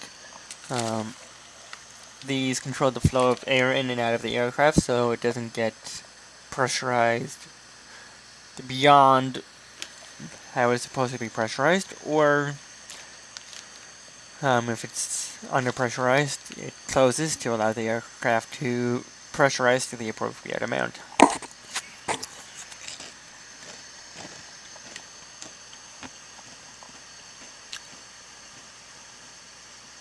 And this allows you to manually set the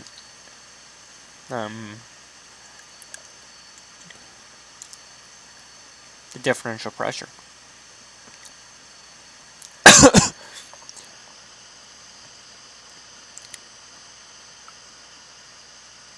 And if you pull this, set the pressurization to manual mode, you can pretty much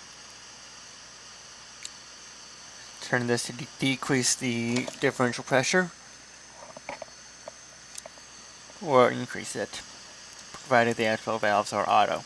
If you have to disable the automatic outflow valve control, you can use these switches to control the outflow valves. And then finally we have the right wiper. And that's a tour of the overhead panel of the Boeing 777.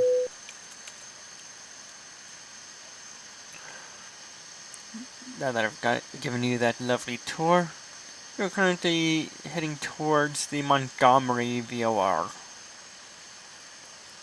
And I'm going to quickly resync our heading. The reason we do this is in case there's a problem and we need to maintain present heading, we can do that. As if ATC were to give us a vector, we already know where our heading select bug is.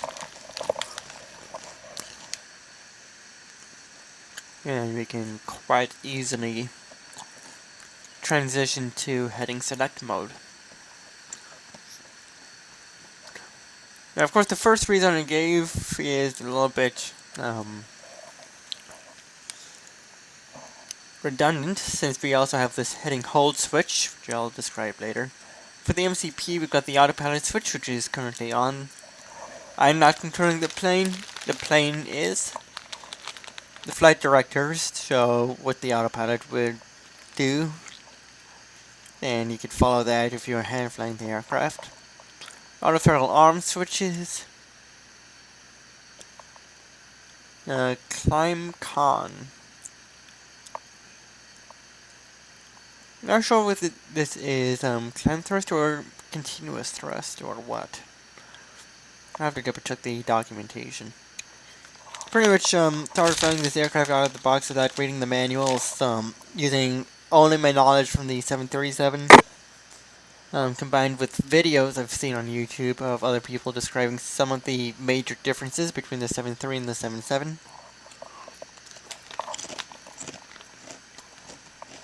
This is the airspeed bug set knob. Right now there's nothing displayed because the FMS is controlling the speed. If I were to left click in the center of this knob,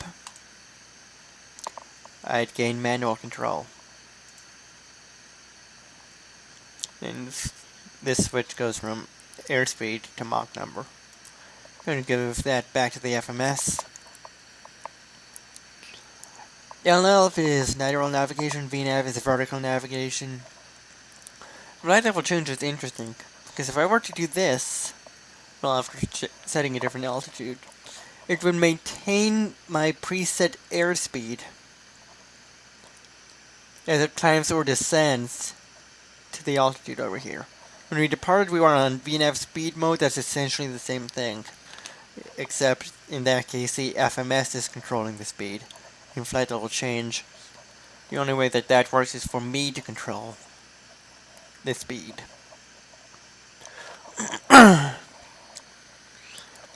Here's our current heading selection, which is 313. We can also set it to track 319. This is the maximum bank angle selector. If there's a problem with, say, an engine, probably want less bank to prevent an extreme loss of lift in one or both wings. The heading select button is over here, the control knob is over here, and heading hold, which holds your present heading. So you can select heading hold and move your heading bug wherever you want. You'll just maintain that present heading without turning left or right. This is your vertical speed selector. You can also make it be your flight path angle selector. And you use this wheel to select your vertical speed or flight path angle. The flight path angle is kind of like a glide path for your airplane. And when you select vertical speed, when you select vertical speed or flight path angle, it maintains that vertical speed or flight path angle until you reach the set altitude. And the speed is managed by the throttles. Speaking of altitude, here's the altitude selector. Spin this wheel left and right to increase or decrease the altitude. This button This switch allows you to either set the altitude by hundreds or thousands. And this button is the equivalent of the altitude intervene on the 737. And this button holds your altitude. So whatever altitude you're at, and the aircraft will level off and maintain that altitude. This is automatically selected if you're in flight level change or vertical speed FPA mode. And you approach your set altitude. Beyond this, this is the localizer switch. So if you're getting close to your localizer but not quite to your glide slope, you'll select this. Or rather, if you're close to your localizer but the glide slope is not alive. And if both localizer and glide slope are alive, you press this approach switch. Or if you're following a GPS approach, such as an RNAV or GLS, you press this switch.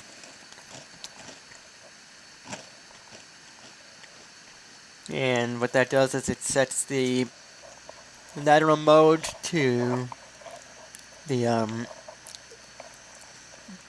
essentially the path to the runway, and the vertical mode to the altitude requirements along the way. Either the glide slope or the glide path, depending on the type of approach. GPS 1025 heavier, lead my airspace to the north. Kansas City Center's offline. Radar service is terminated. Frequency change is approved. For the rest of your flight to Alaska, we'll see you. Roger that. Go on to 228. You have a good night, sir. UPS 1025.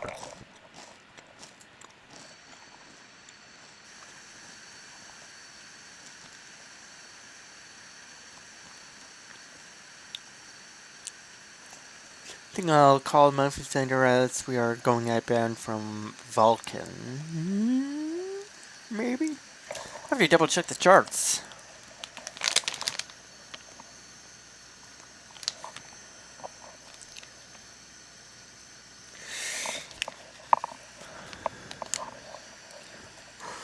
Well, I completely forgot that I was tuned to Memphis Center. Gave me quite a shock. I'm not going to go over the center console right now.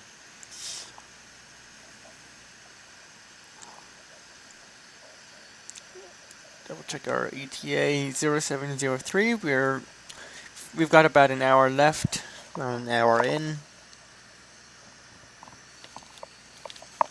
I'm just going to launch FSDreamTeam board on my iPhone, which you can't see. And H9.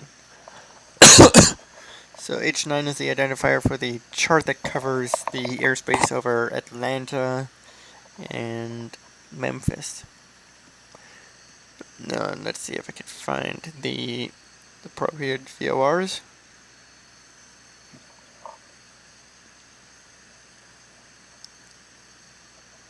There's Montgomery. And there's Vulcan. So I'm actually on an airway. That's a J41.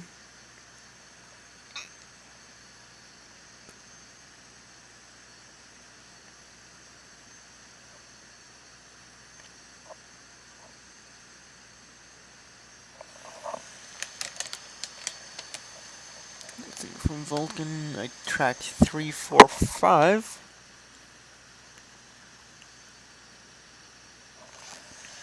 To Wacer.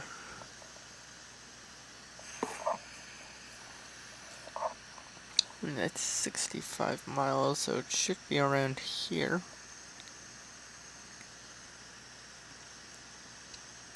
So I'll just be skimming the edge of the Memphis airspace.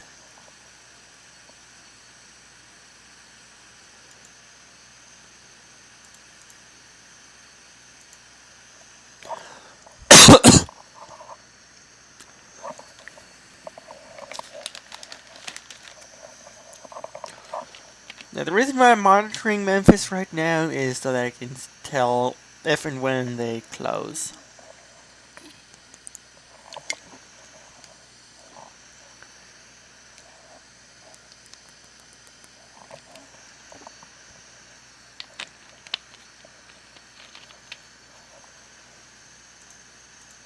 In any event, they've got winds 160 at 4, so I'm still planning on landing south. I'll quickly bring up the charts for Memphis. Take a look at the ground chart. There's 3 runways to choose from. 18 left, center, and right, all of which have a course of 360. We've got the passenger terminal down here, and I think the cargo apron's up here.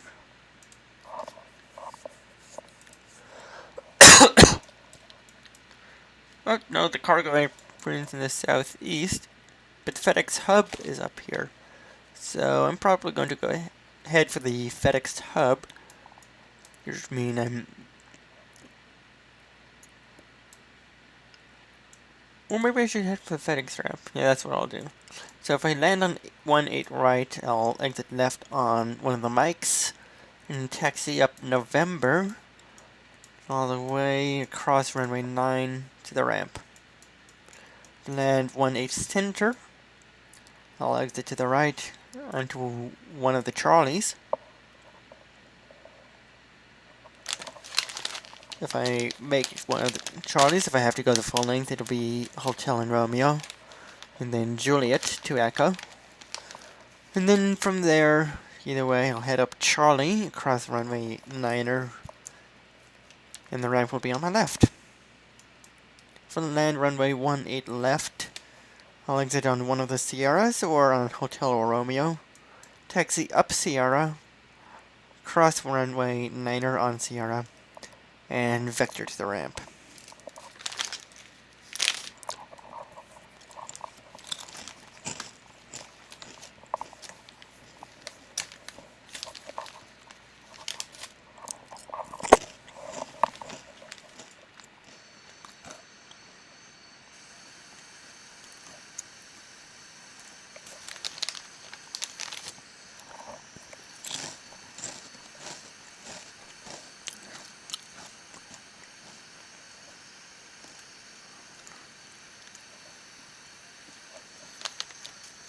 Now I can imagine that after we land, whoever's controlling right now,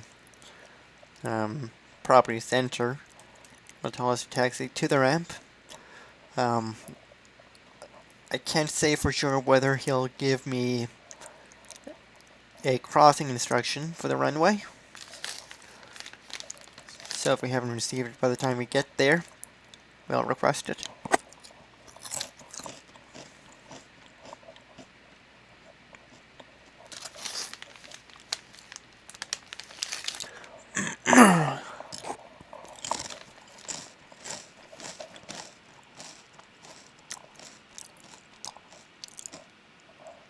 Would you look at a chart of Memphis Airport, you see the entire area around runway 9/27, or at least most of it, is owned by FedEx.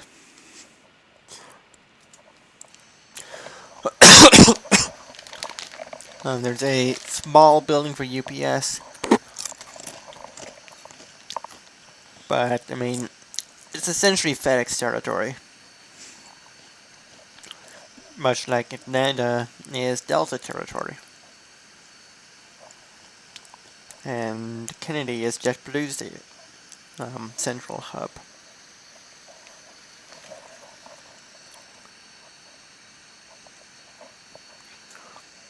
Alright. I'm going to step away from the flight deck for a few brief minutes, and I'll talk to you when I'm back.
And I am back in the flight deck. We are currently heading inbound to Vulcan. And I'm checking my text messages. We haven't received any calls. And we haven't made initial contact with Memphis yet. So we didn't miss anything from them. Maybe a few messages to other pilots. I'll have to double check the recording once it's done.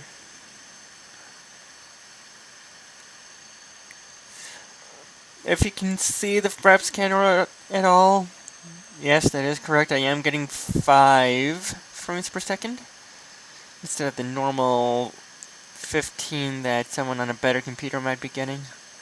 Again, this is a laptop with a low-end processor and very low-end graphics unit.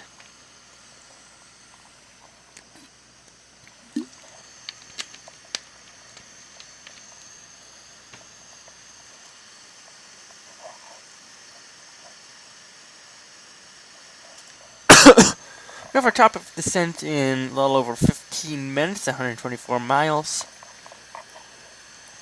Then start thinking about our descent.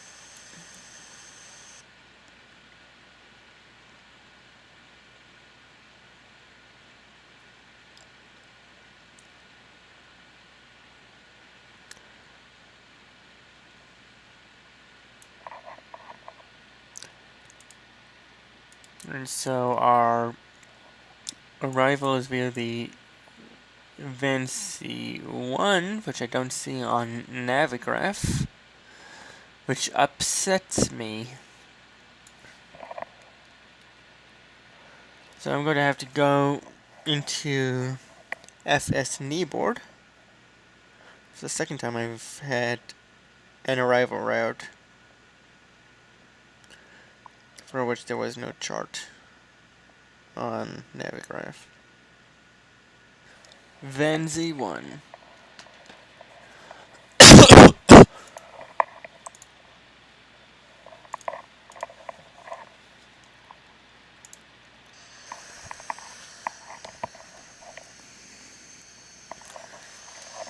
And I'll just double check my altitude constraints. We have erased at level 240 or above, 290 knots.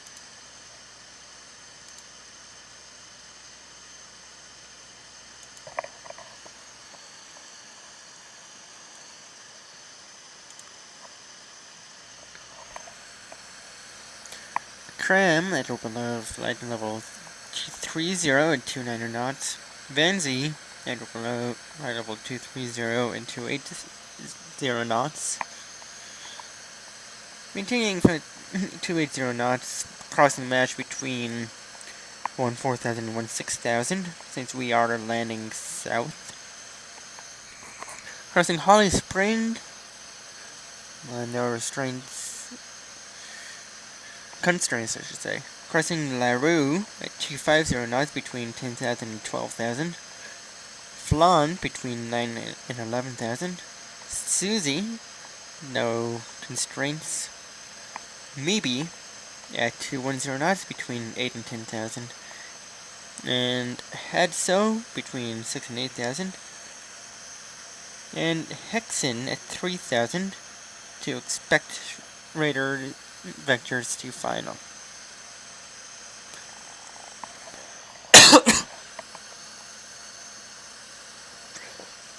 While tracking 358. I'm going to set up the descent forecast. We don't have a forecast request available, so we'll just have to make do with what we have at flight level 370, 270 at 86.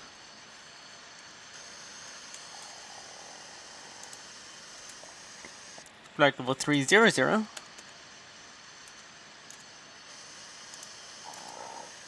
278 at 67.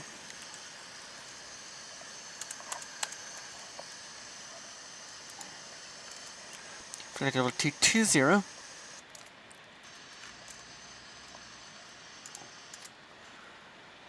27448. And if you're wondering what this green rectangle is, it allows me to use my keyboard to enter inputs into the FMCDU. And 150 271 at 32.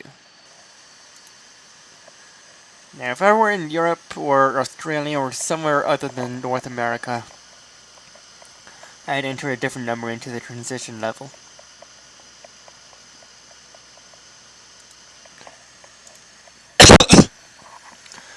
And the ice at Memphis is not required. We have a temperature of 17 degrees Celsius. Anywho, switch our top descent at 0633, which is in exactly 15 minutes from now, at about 100 miles from here. If we look over here, decrease the range, you can see our top of descent is right here.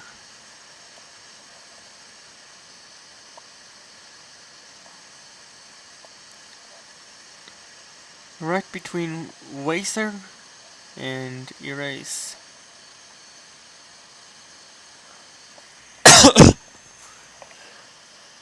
It's kind of hard to see because it's kind of cluttered. In fact, we've got the altitude constraint at Erase right behind the top of descent point, which is pretty much on top of Wacer.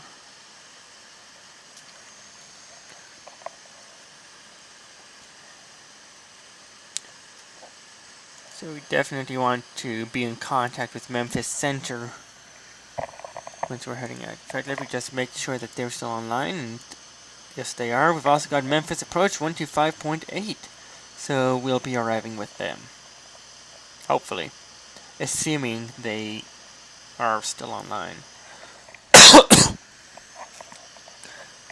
By the time we get there.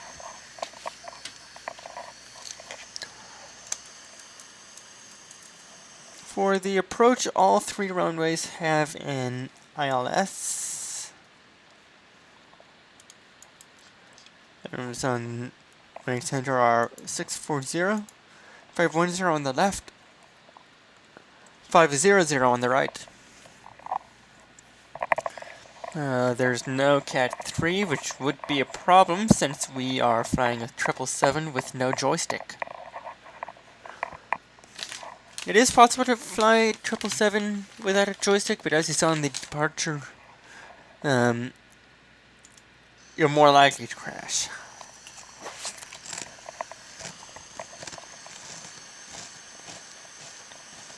And joystick just makes everything so much easier.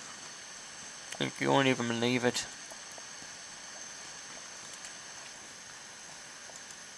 For all three approaches, the course is...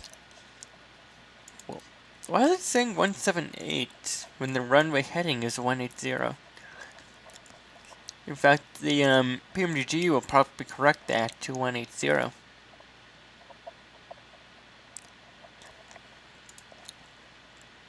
For the missed approach, center and left, it's outbound on the 151 radial to hold at Keys.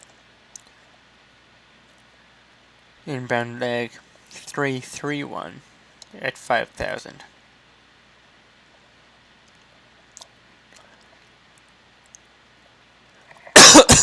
So we'd approach Keysy and then make a teardrop entry into the right holding pattern. By right, I mean right turns.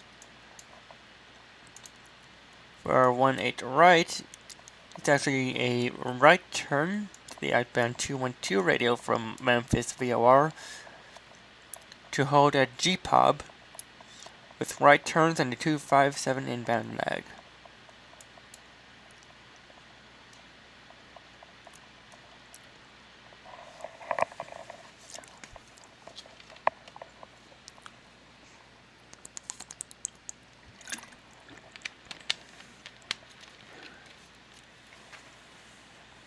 The field elevation is 341 feet. Touchdown zone elevation is hovering between 290 for 18 Center and 301 for the left runway. Now, of course, all of these charts show the ILS for another runway with which a simultaneous approach might be made, as well as the runway that you'd be crossing on your way down. It also has all the obstacles. So, for example, we've got our highest point is being pointed out with this black arrow on the Navigraph chart. That's at 1,449 feet MSE.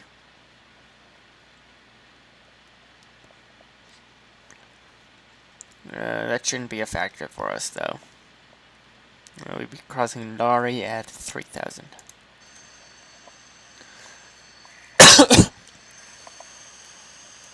Coming outbound from Vulcan right now. Might as well give Memphis a call.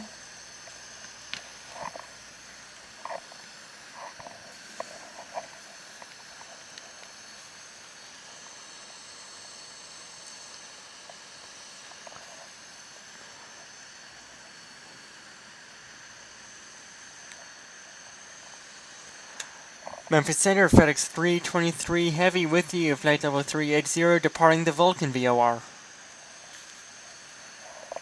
FedEx 323 Heavy, Memphis Center. Good morning, sir. Squawk ident.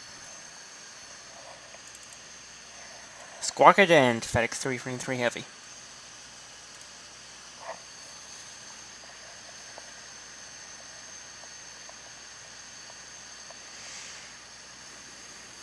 And you squawk it in with the FSN panel by double clicking on the green box that says Charlie. FedEx 323, no ident observed. Try for me one more time, sir.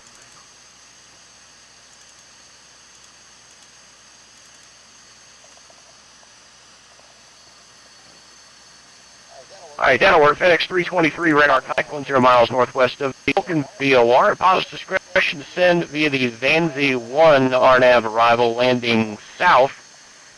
Memphis altimeter 3002. When ready to send via the Vanzi 1 arrival landing south, altimeter 3002, FedEx 323 Heavy. Alright, we've been cleared for the descent. So let's do our flaps and VRF speed. First thing we want to do is take a look at our estimated fuel consumption, which would be about 3.1 thousand pounds. Subtract that from our gross weight, which represents our current gross weight. Once FSX lets me do that, 448.2. Gives us a VRF speed of 134 and an over the spin speed of 139.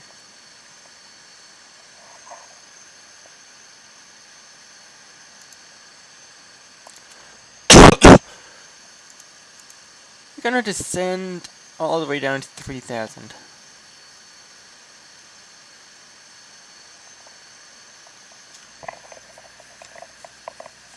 Which is our final vector altitude.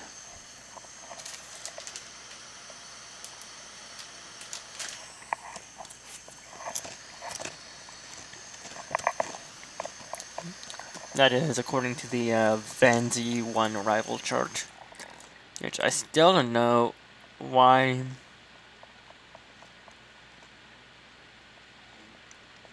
it's not here.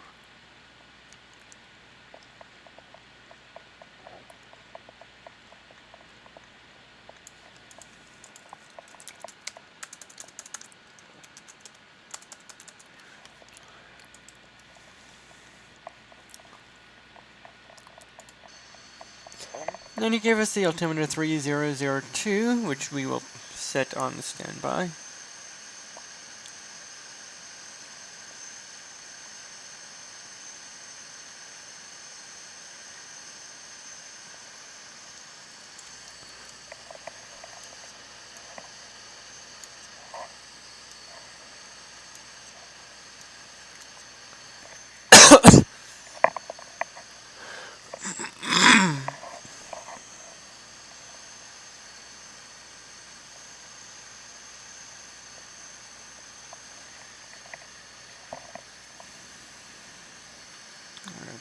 Let's quickly press the recall switch. That's blank. There is no notes. And actually there will be now. I'm setting auto brake. Level 2.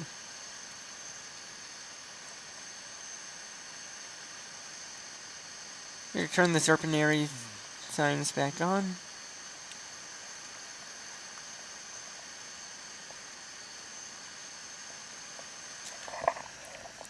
And psych myself up for the descent. Now I still don't know which runway I'm gonna get. There's a choice of 3. My preference would be 18 right or 18 center. That's because I won't have to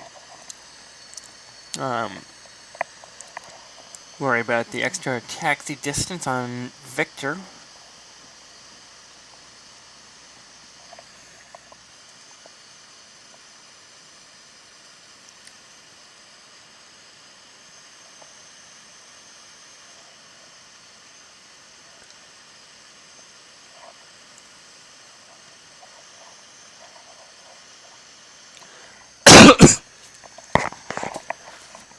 So, once again, just so that I have it in my head, if we land from 18 right, I can't speak today. If we land 18 right, we'll be exiting to the left and turning left to head back north, and then the apron will be on our right.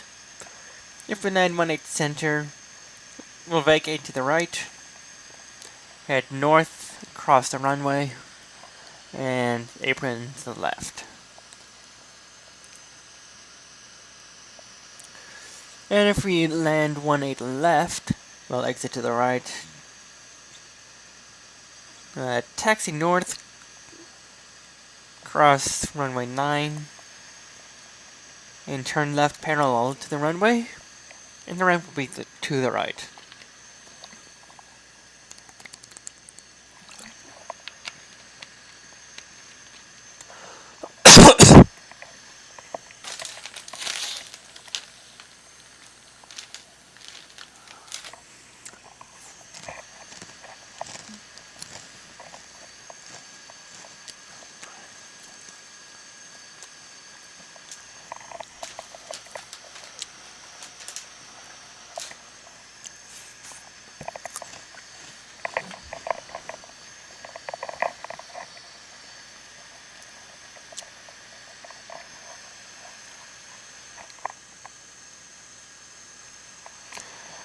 Ladies and gentlemen, this is your captain speaking. We hope you enjoyed being boxed in tonight. Thank you for joining our FedEx No Windows Express to Memphis. We're about to reach our top of descent. We'll get you on the ground in roughly half an hour, and you can be shipped off to your final destinations, wherever they may be. If you are changing flights, don't worry about it, we'll take care of that for you.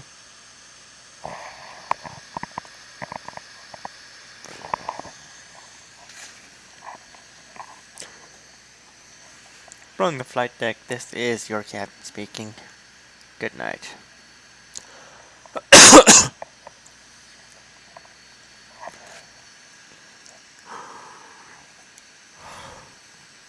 Oh, but the FedEx pilots have a lot of fun with that.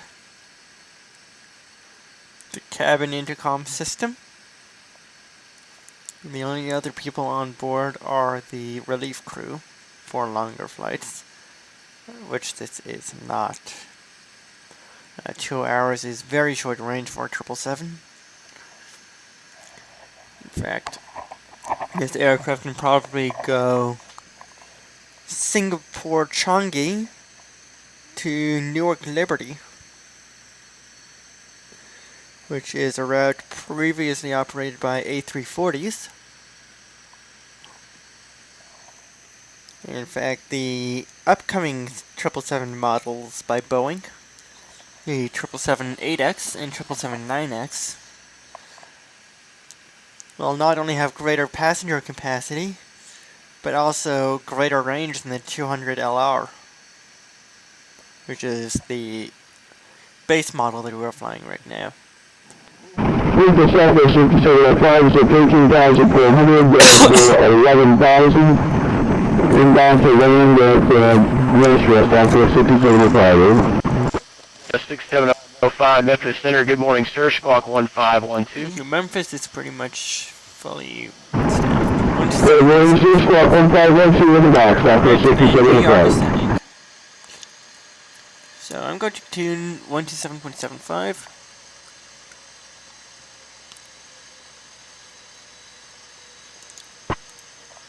Southwest 6705, radar contact 35 miles southeast of Nashville. Continue your descent down to 6,000. Expect vectors for the ILS 31 approach. Maintain present heading. And the altimeter Nashville 3011. As we continue to slow down to 6,000, expect approach ILS approach to runway 31, Southwest 6705. Contact information hotel. Information hotel. Time 020-554, wind 160 at 4, visibility 10. Ignition 2 clouds at 4,000, broken at 6,000, temperature 172.12, altimeter 3002. Landing visual runway 18, less than 18, right, departing runway 18, right, and runway 18, center visual approaches, and be back all hold short instructions. VFR aircraft direction flight, all aircraft are see aviation expect runway 27, runway 9 request contractors welcome expect right traffic runway 18 right. 6701 unable to join the runway 31 localizer. Because they're seeing visual approaches, without Southwest 6705 when able join the runway 31 localizer, over. Localizer Southwest 6705. We'll let them know.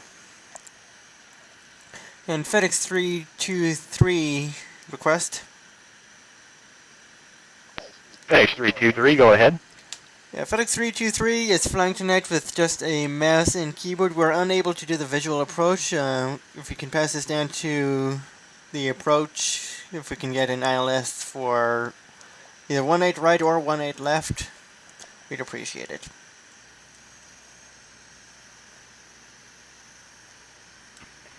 FedEx 323, Memphis Approach said he'd be happy to accommodate. You can expect that, sir. Thank you, FedEx 323 Heavy.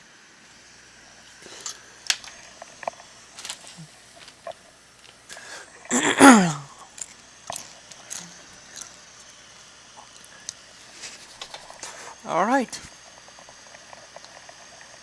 So that's settled. When we call approach, we'll let them know we have information hotel, which reads as such. Winds 160 at 4. Visibility 10. Southwest 6705, descend and maintain 3,000. Few clouds 4,000, broken 6. 3,000, Southwest 6705, Roger. Control 15, dew point 12. Altimeter 3002. Landing 18 left and 18 right. Southwest 6705, speed wise, looks like you may be just a little high. If you can give me just a little better rate of descent on that, down to 3,000. Increase the rate of descent, Roger, Southwest 6705.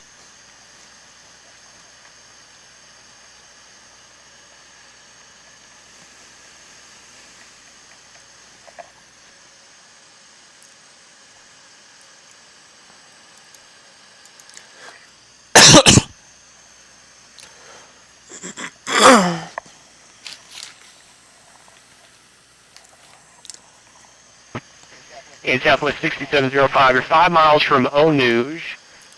Maintain 3000, will establish on a localizer. Clear ILS 31 approach, and if you're still too high, we can vector you back in. Roger. The square trying to slow down, Roger. Southwest 6705. Alright, Southwest 6705. Yeah, it looks like you may make it at that rate of descent. Currently 3.5 miles from Onouge, and that crossing there's 3000, so you should be okay.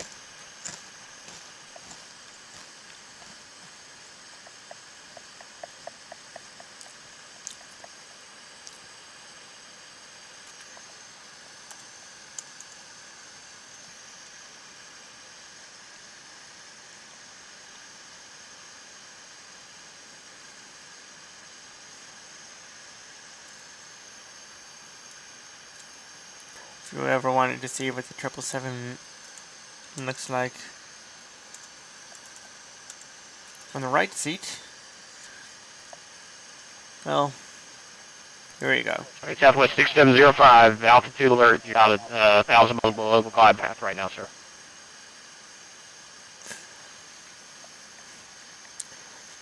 Yeah, I usually fly aircraft from the left seat. Just personal preference.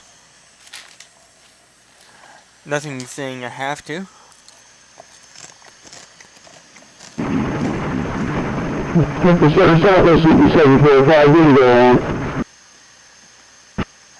Alright, Southwest 6705 for now, maintain runway heading. The field is 9 miles at your 12 o'clock. And if you need the visual approach, we can do that, or we can continue to go around, but maintain runway heading.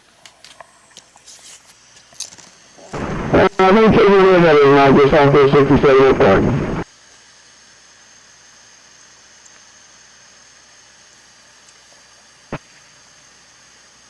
And Southwest 6705, if you still need that go around, climb and maintain 4,000.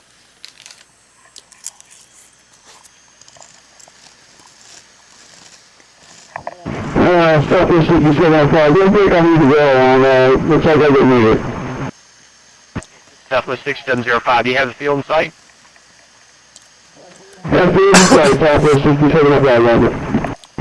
Southwest 6705, clear for the visual approach, wind 170 at 4 runway, tree 1, clear to land.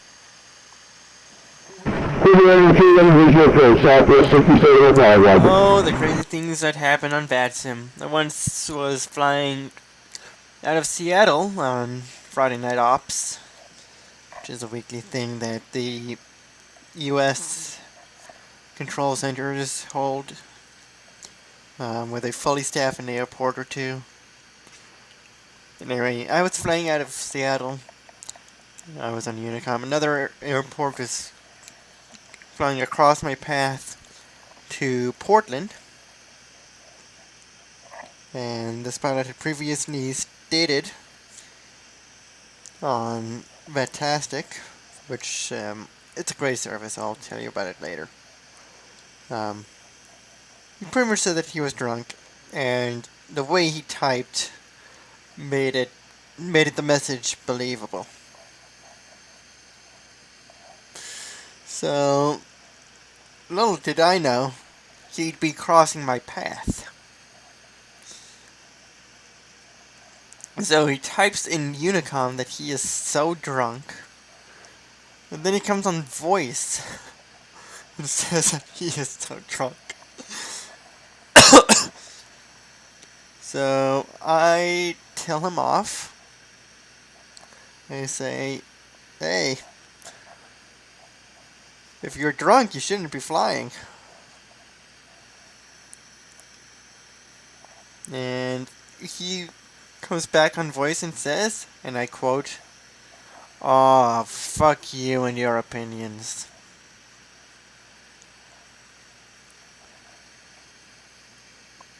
And at that point I went to contact the supervisor, as well as the person who was controlling the airspace above Portland, to let them know that this guy was there.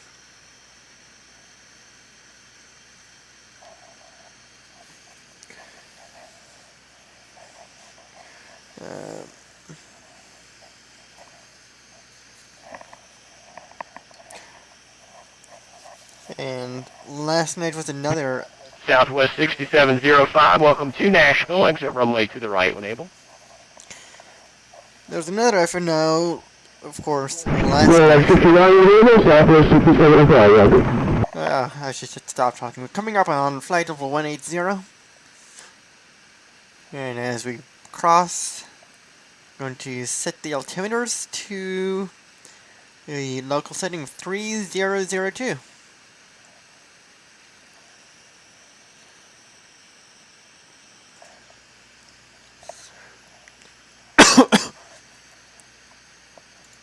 We're going to start with the standby because that doesn't alter the flight. Southwest 6705, taxi to parking via Lima Tango 4 cross 20 right. And runway of Lima Tango 4 cross 20 right, Southwest 6705.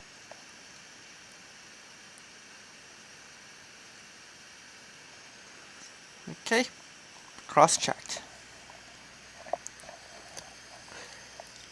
But yeah, there was a little kid flying out of, I can't quite remember, it was Dallas, Fort Worth. X323, contact Memphis Approach 125.8. 25.8, FedEx 323 Heavy, good night.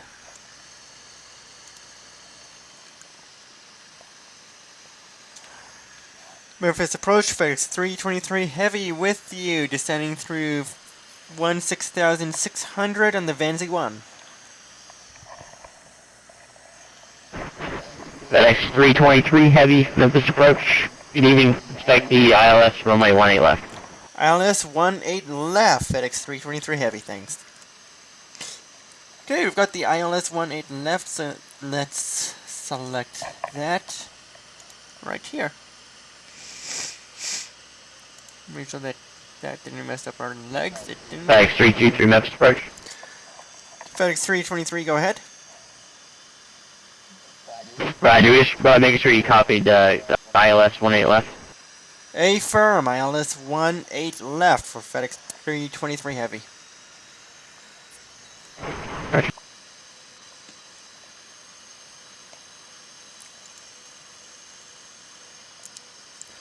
I think I may have forgotten to transmit when I write it back.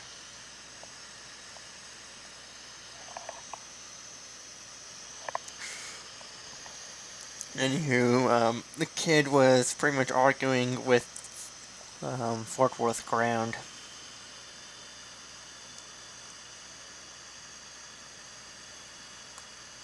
It was an Air Canada. Can't quite remember his call sign.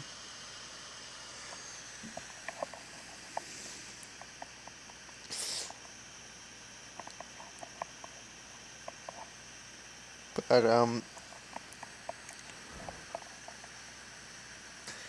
the ground controller does need to be reminded that VATSIM is a helpful community and not a stuck-up pompous community, the way some people believe it to be.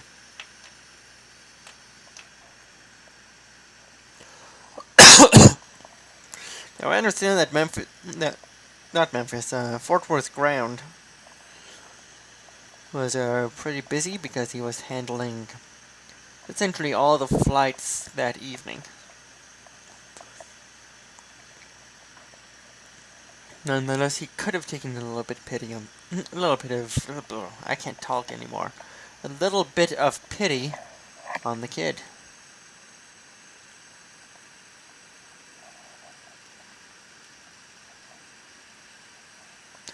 That drag required wasn't very important. So let's see, we can expect our landing weight to be relatively close to our max. Our brake of 2 with reverse thrust should be fine. Let's check our navigational radios against the chart. LS is 101.15, and that's there, and 180 just as I expected.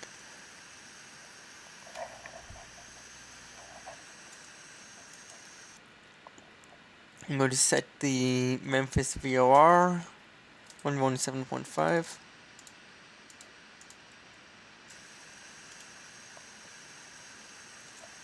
With an outbound course of 151.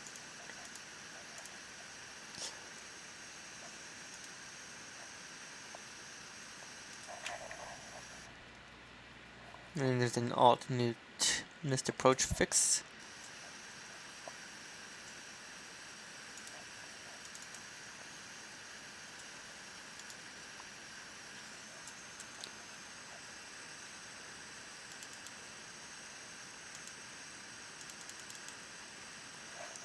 Keep making that mistake. I'm so used to doing my inputs with a text field. And backspace is equivalent to clear. But when I'm not in the text field, backspace resets the zoom.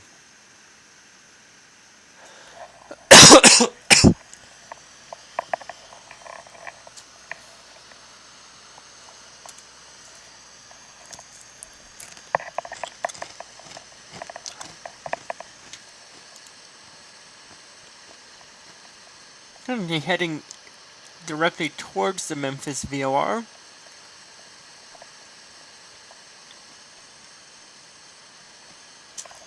We do have a 6,000 foot ceiling in terms of the clouds.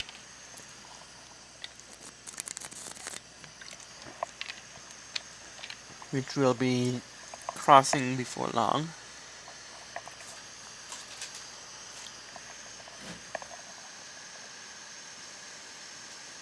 And let's go back to the legs page.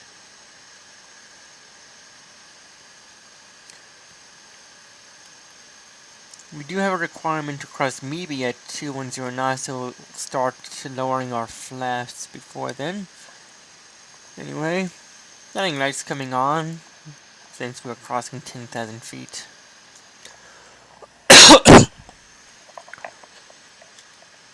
Our altimeters are set, which is the only item on the approach checklist.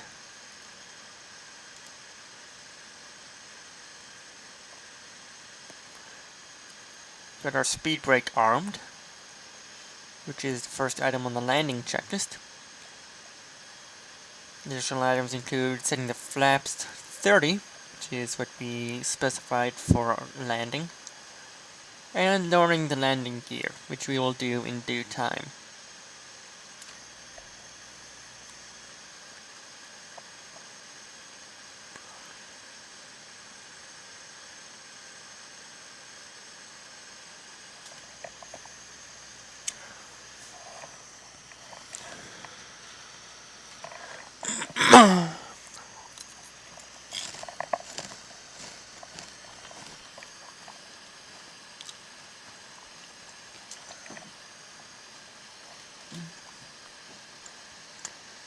We're making the right turn towards the maybe waypoint.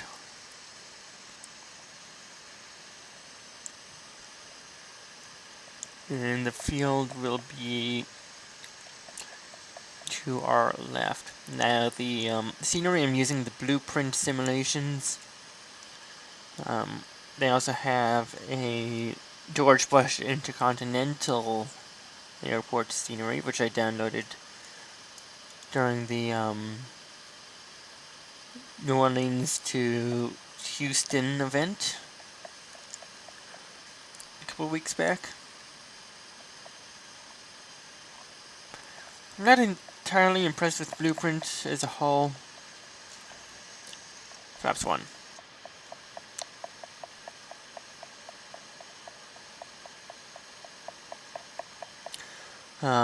These just seem to be custom objects. There's the field right there. But yeah, it does seem to be custom objects on top of default textures, which is a rip-off considering how much they ask for it. Almost the entire cost of the simulator itself.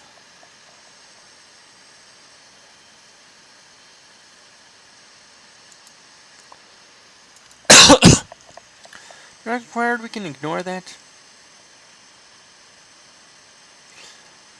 We do have a tailwind, though. Okay.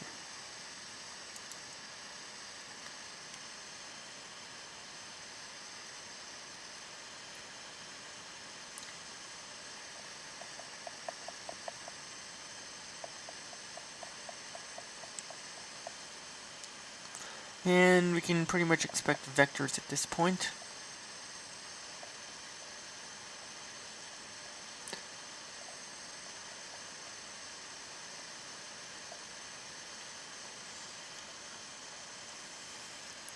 Once we've got our airspeed under control.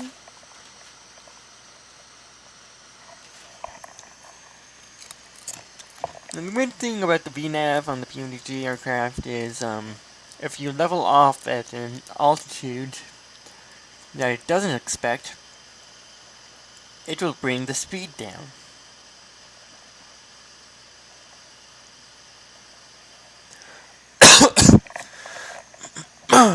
And that's not something I like to see happen. It happens on the NGX. I believe it also happens on the 777.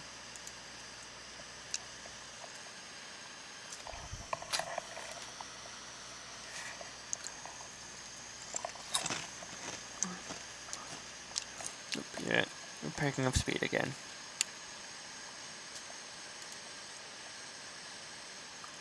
Let's keep the speed rates here until we've leveled off.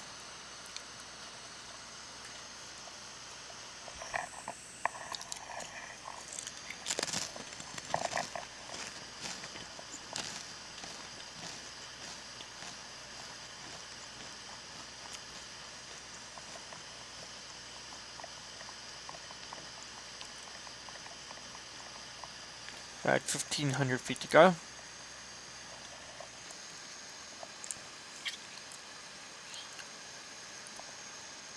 And we no longer have a field in sight, it's behind us.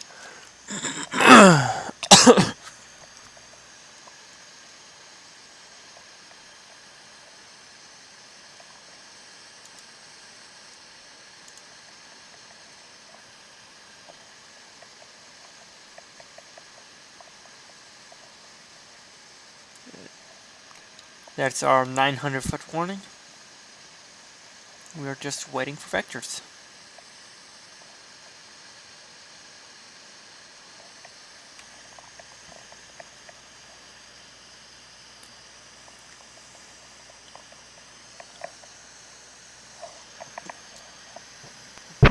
FedEx 323 Heavy, turn left heading 270, maintain 3000.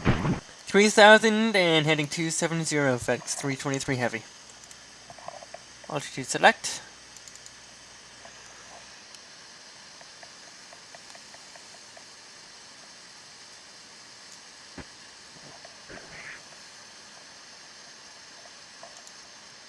And altitude hold.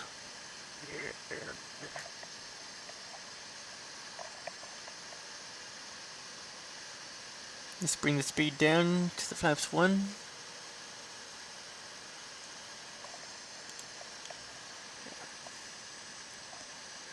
Flaps 5.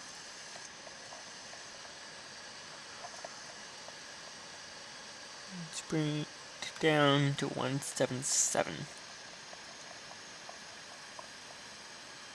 Alright, we should be able to see the field again.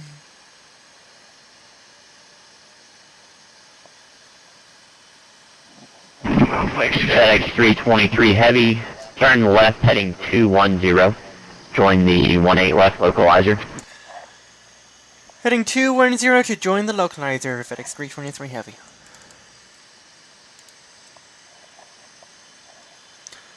Alright, localizer capture.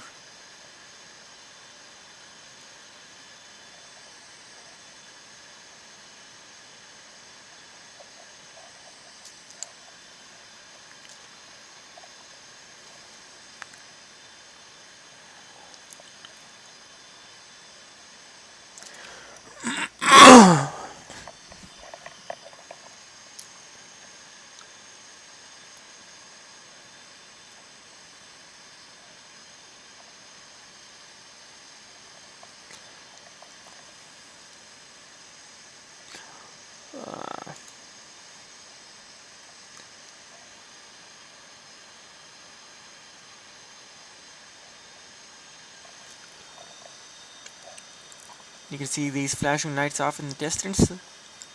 That's Memphis. Or at least, that's the airport.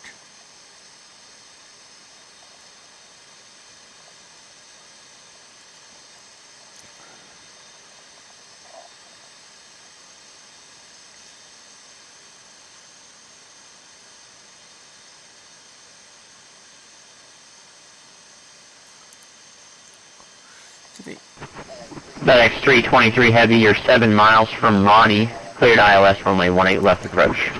Cleared for the approach, ILS 18 left, FedEx 323 Heavy. Alright, we're cleared for the approach, geared in. Left 15.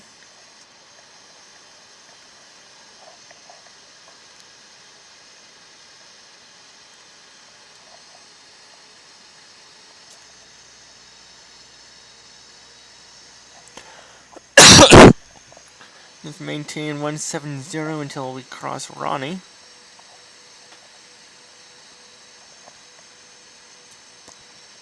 Glide it up alive.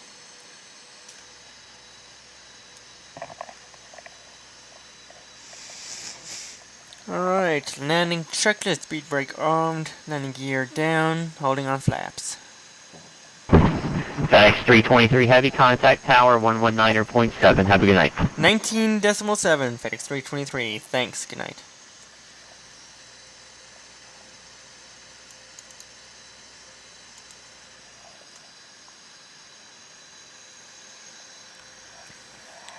I forgot to tell approach. Memphis Tower, Cockpit 1226, closing in for clearance as final to that I John have Kennedy. Hotel Tower.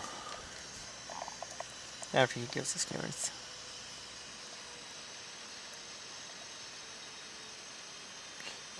Then say again, last aircraft calling Memphis Tower. Code 26, we're Pretty sure that's FedEx aircraft is clear IFR clearance to Kennedy. And 1226 Tower, good morning. You clear the John F. Kennedy via Carson 3R nav departure.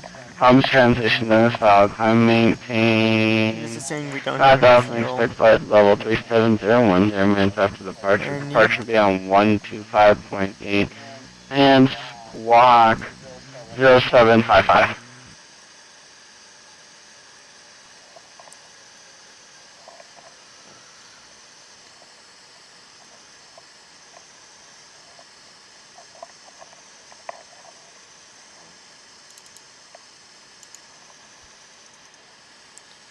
Alright, flaps. Roger, cleared to Kennedy, Carson 3 on nav departure, Holmes transition. Flaps 25. Maintain 5 level, clear flight level 37010 minutes after departure. Departure frequency is on 125.8 and squawk 0755 for Clipper 1226. And 1226, read back as correct, pushing says approved, runway 18 center for departure, advise this frequency ready, taxi information. I need to get in, come on. Roger, expect 18 center for departure and we'll call ready for taxi. Clipper 1226. Memphis Tower, FedEx 323, short final, 18 left.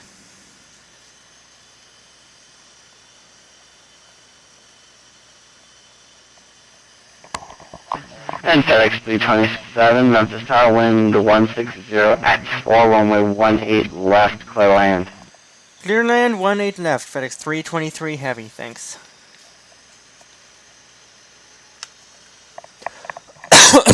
Landing.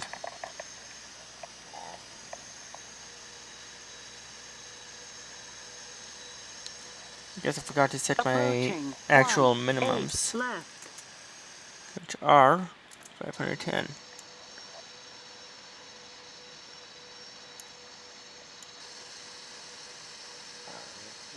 Memphis Center, FedEx 1257, requesting IFR clearance to JFK as filed. Last time I checked on Memphis Tower. Good morning, sir. You cleared John F. Kennedy International via the Carson 3R nav departure, home transition, those climbing 5,000, expect flight 37010 minutes after departure. Departure will be on 125.8 and squawk 0731. Could you read back squawk in, please, FedEx 1257? And FedEx 1257, Memphis Tower.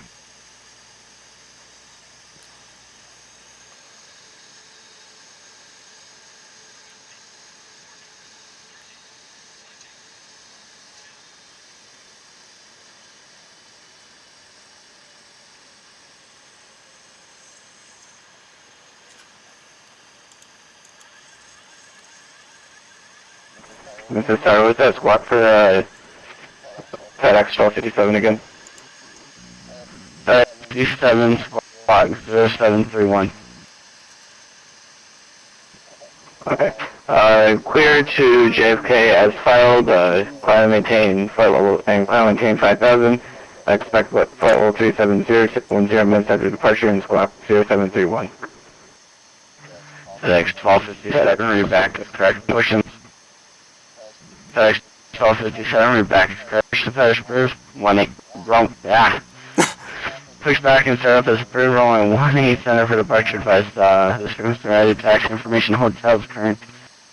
I forgot to tell that I had hotel. Alright, we'll push back at our own discretion on, we'll contact you and ready for taxi to Kind of have to runway advise controller 18C center. which ADAS you have. FedEx 323, welcome to Memphis, exit right when you will taxi to the FedEx ramp via Sierra cross runway 9er. To the ramp via Sierra Cross Runway 9er, FedEx 323 Heavy, thanks. Left up.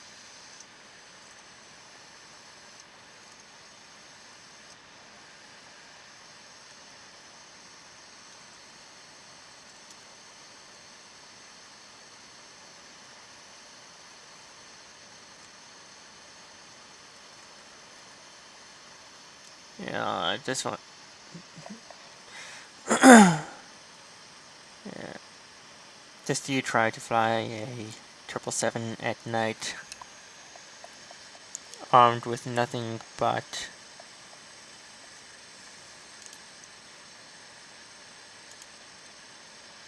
a keyboard and mouse.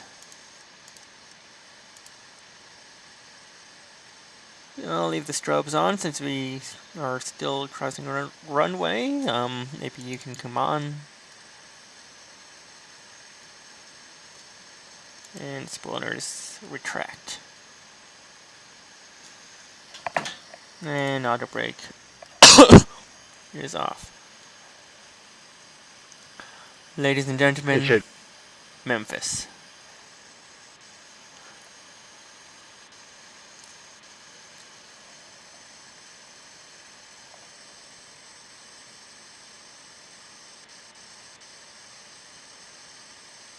Here is the passenger terminal where I'll be docking when I come over from Hamburg in a month.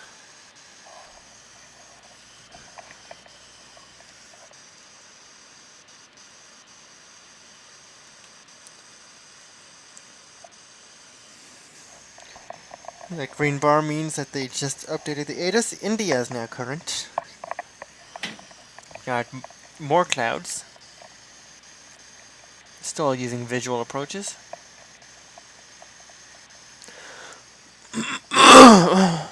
It's a special case due to my equipment limitations.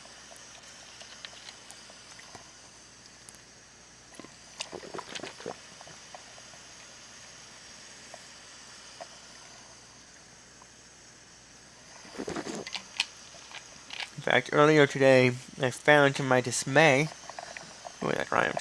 Attention all aircraft on this frequency, Memphis International Information, India's current Memphis, altimeter 300.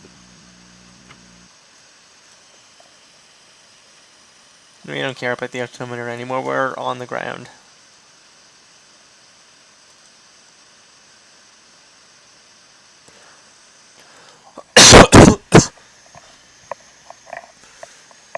And our final fuel, 26.4.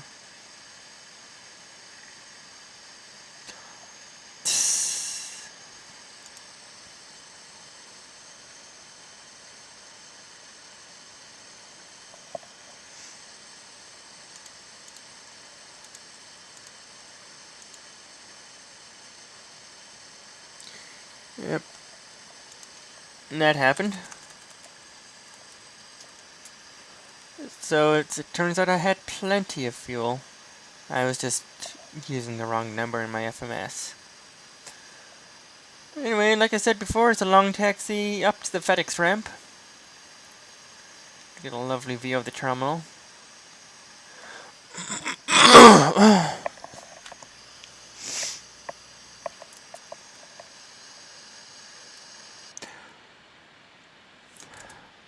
I do have to confess this is my first time flying a freighter. I usually do passenger flights.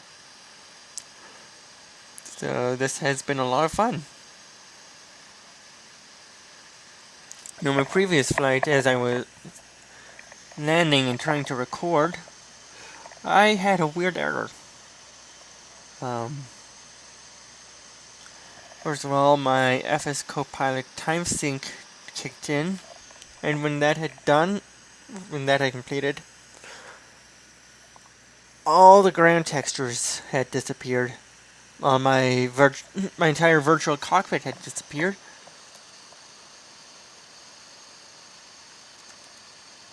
I had no idea where I was. It somehow thought I was still in the air.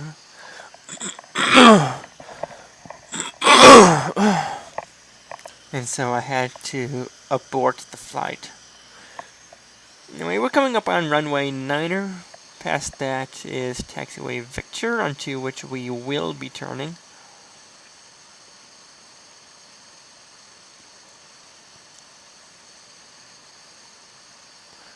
Got a FedEx, looks like an MD-11 over there. See the characteristic tail-mounted engine above the aircraft. Approaching 09. Roger that, cleared to cross. That, by the way, is RAS Professional by FS2 Crew. It's a runway awareness and alerting system, which is present on most aircraft today. Well, not most aircraft, but a whole bunch of commercial aircraft have this system, installed, and it's useful in case you fall asleep on the taxiway, which I hope none of you do. This is another FedEx MD-11.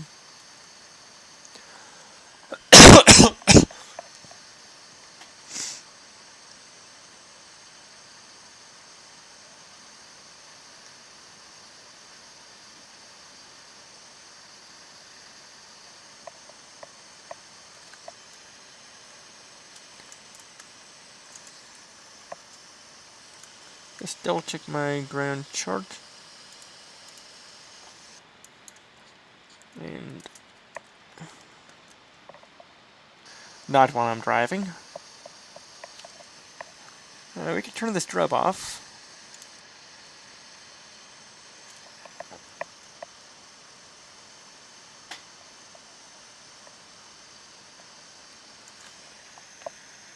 And I'm going to taxi onto November to get a good parking space.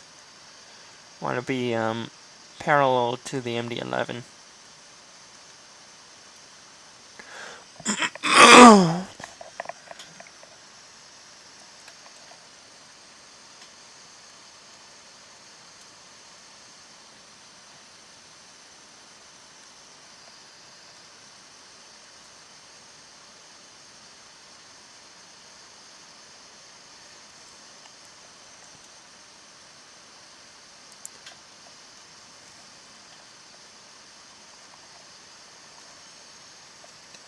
Add a little bit more thrust as we come to this turn.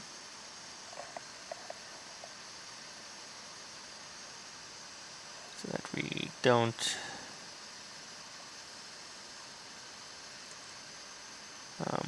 slow down too much.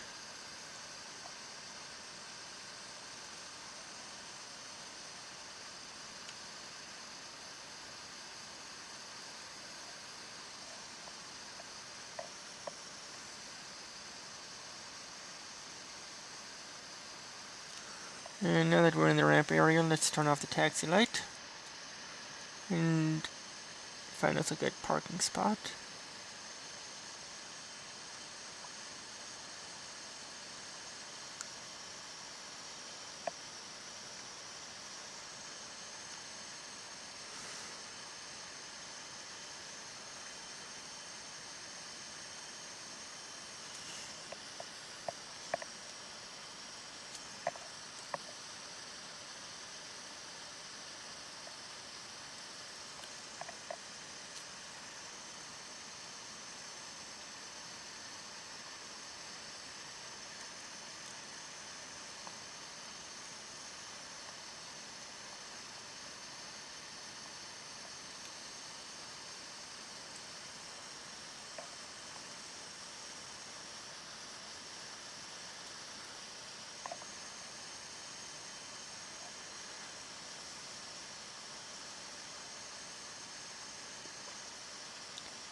This looks good.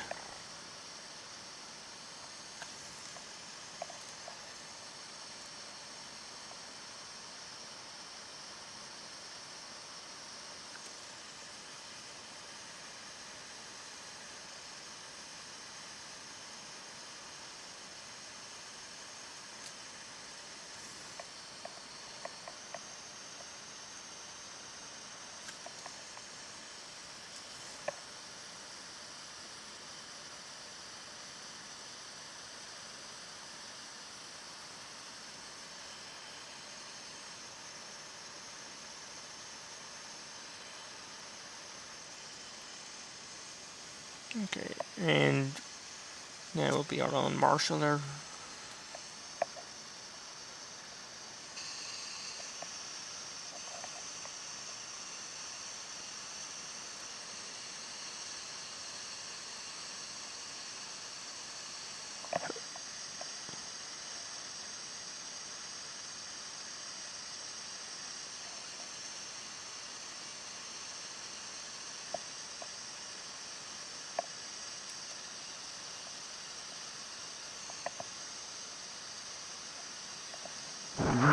Quarter 1226, Memphis Tower, ready for taxi, ZME Center. And 1226 Memphis, well, Memphis Tower, 1226, taxi runway 18 Center via Charlie 8. Roger, 18 Center via Charlie 8 for quarter 1226. Alright. And then A little bit skew, but oh well. And 1226, you also cleared across runway 9. Alright. Roger, clear across runway 9 for quarter 1226. And Memphis. go ahead, last aircraft call. Okay. Memphis Tower, FedEx 1224 Heavy, ready to taxi 18 Center. Alright. And FedEx 1224 Memphis Tower, taxi runway 18 are Center good via for shutdown. Sierra Bravo. 18 Center via Sierra Bravo for 1224 Heavy. Oh, frame loss. And all aircraft coming out of the FedEx area, you guys are all cleared across runway 9 when I give you your taxi instructions.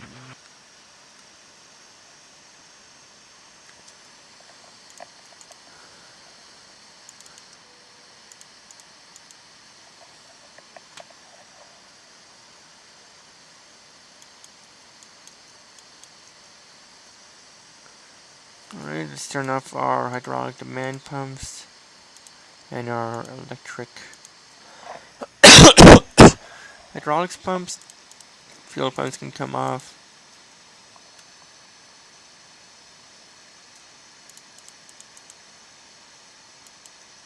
Window heat comes off, packs come off, and ADIRU comes off. Alright.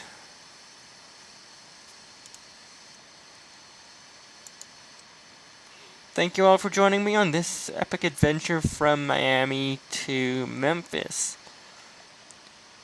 For anyone wondering, the Miami scenery is LatinVFR.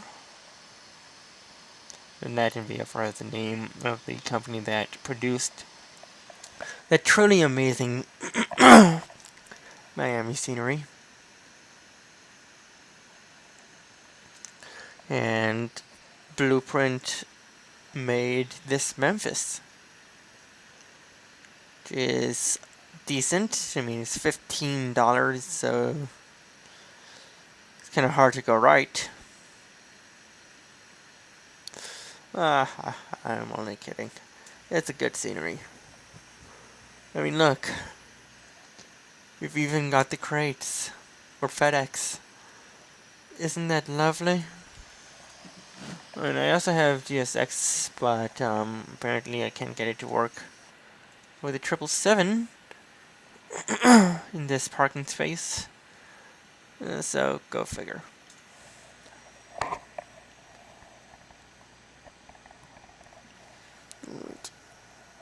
I will see you on a future flight.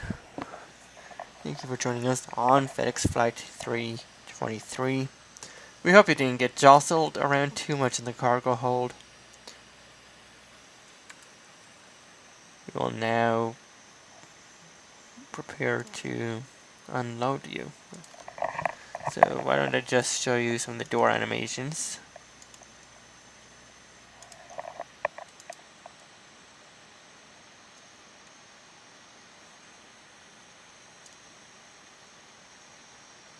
You can see this really slow animation over here.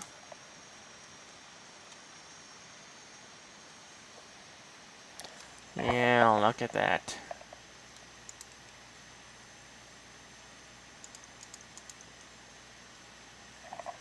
Then we've got these doors on the right. And the bulkhead door, wherever that is.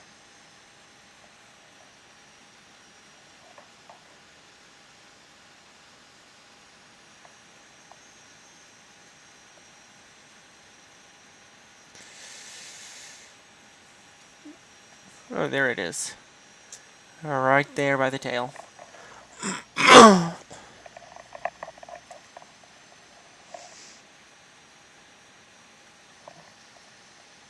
And that might not be it. It might actually be the APU intake.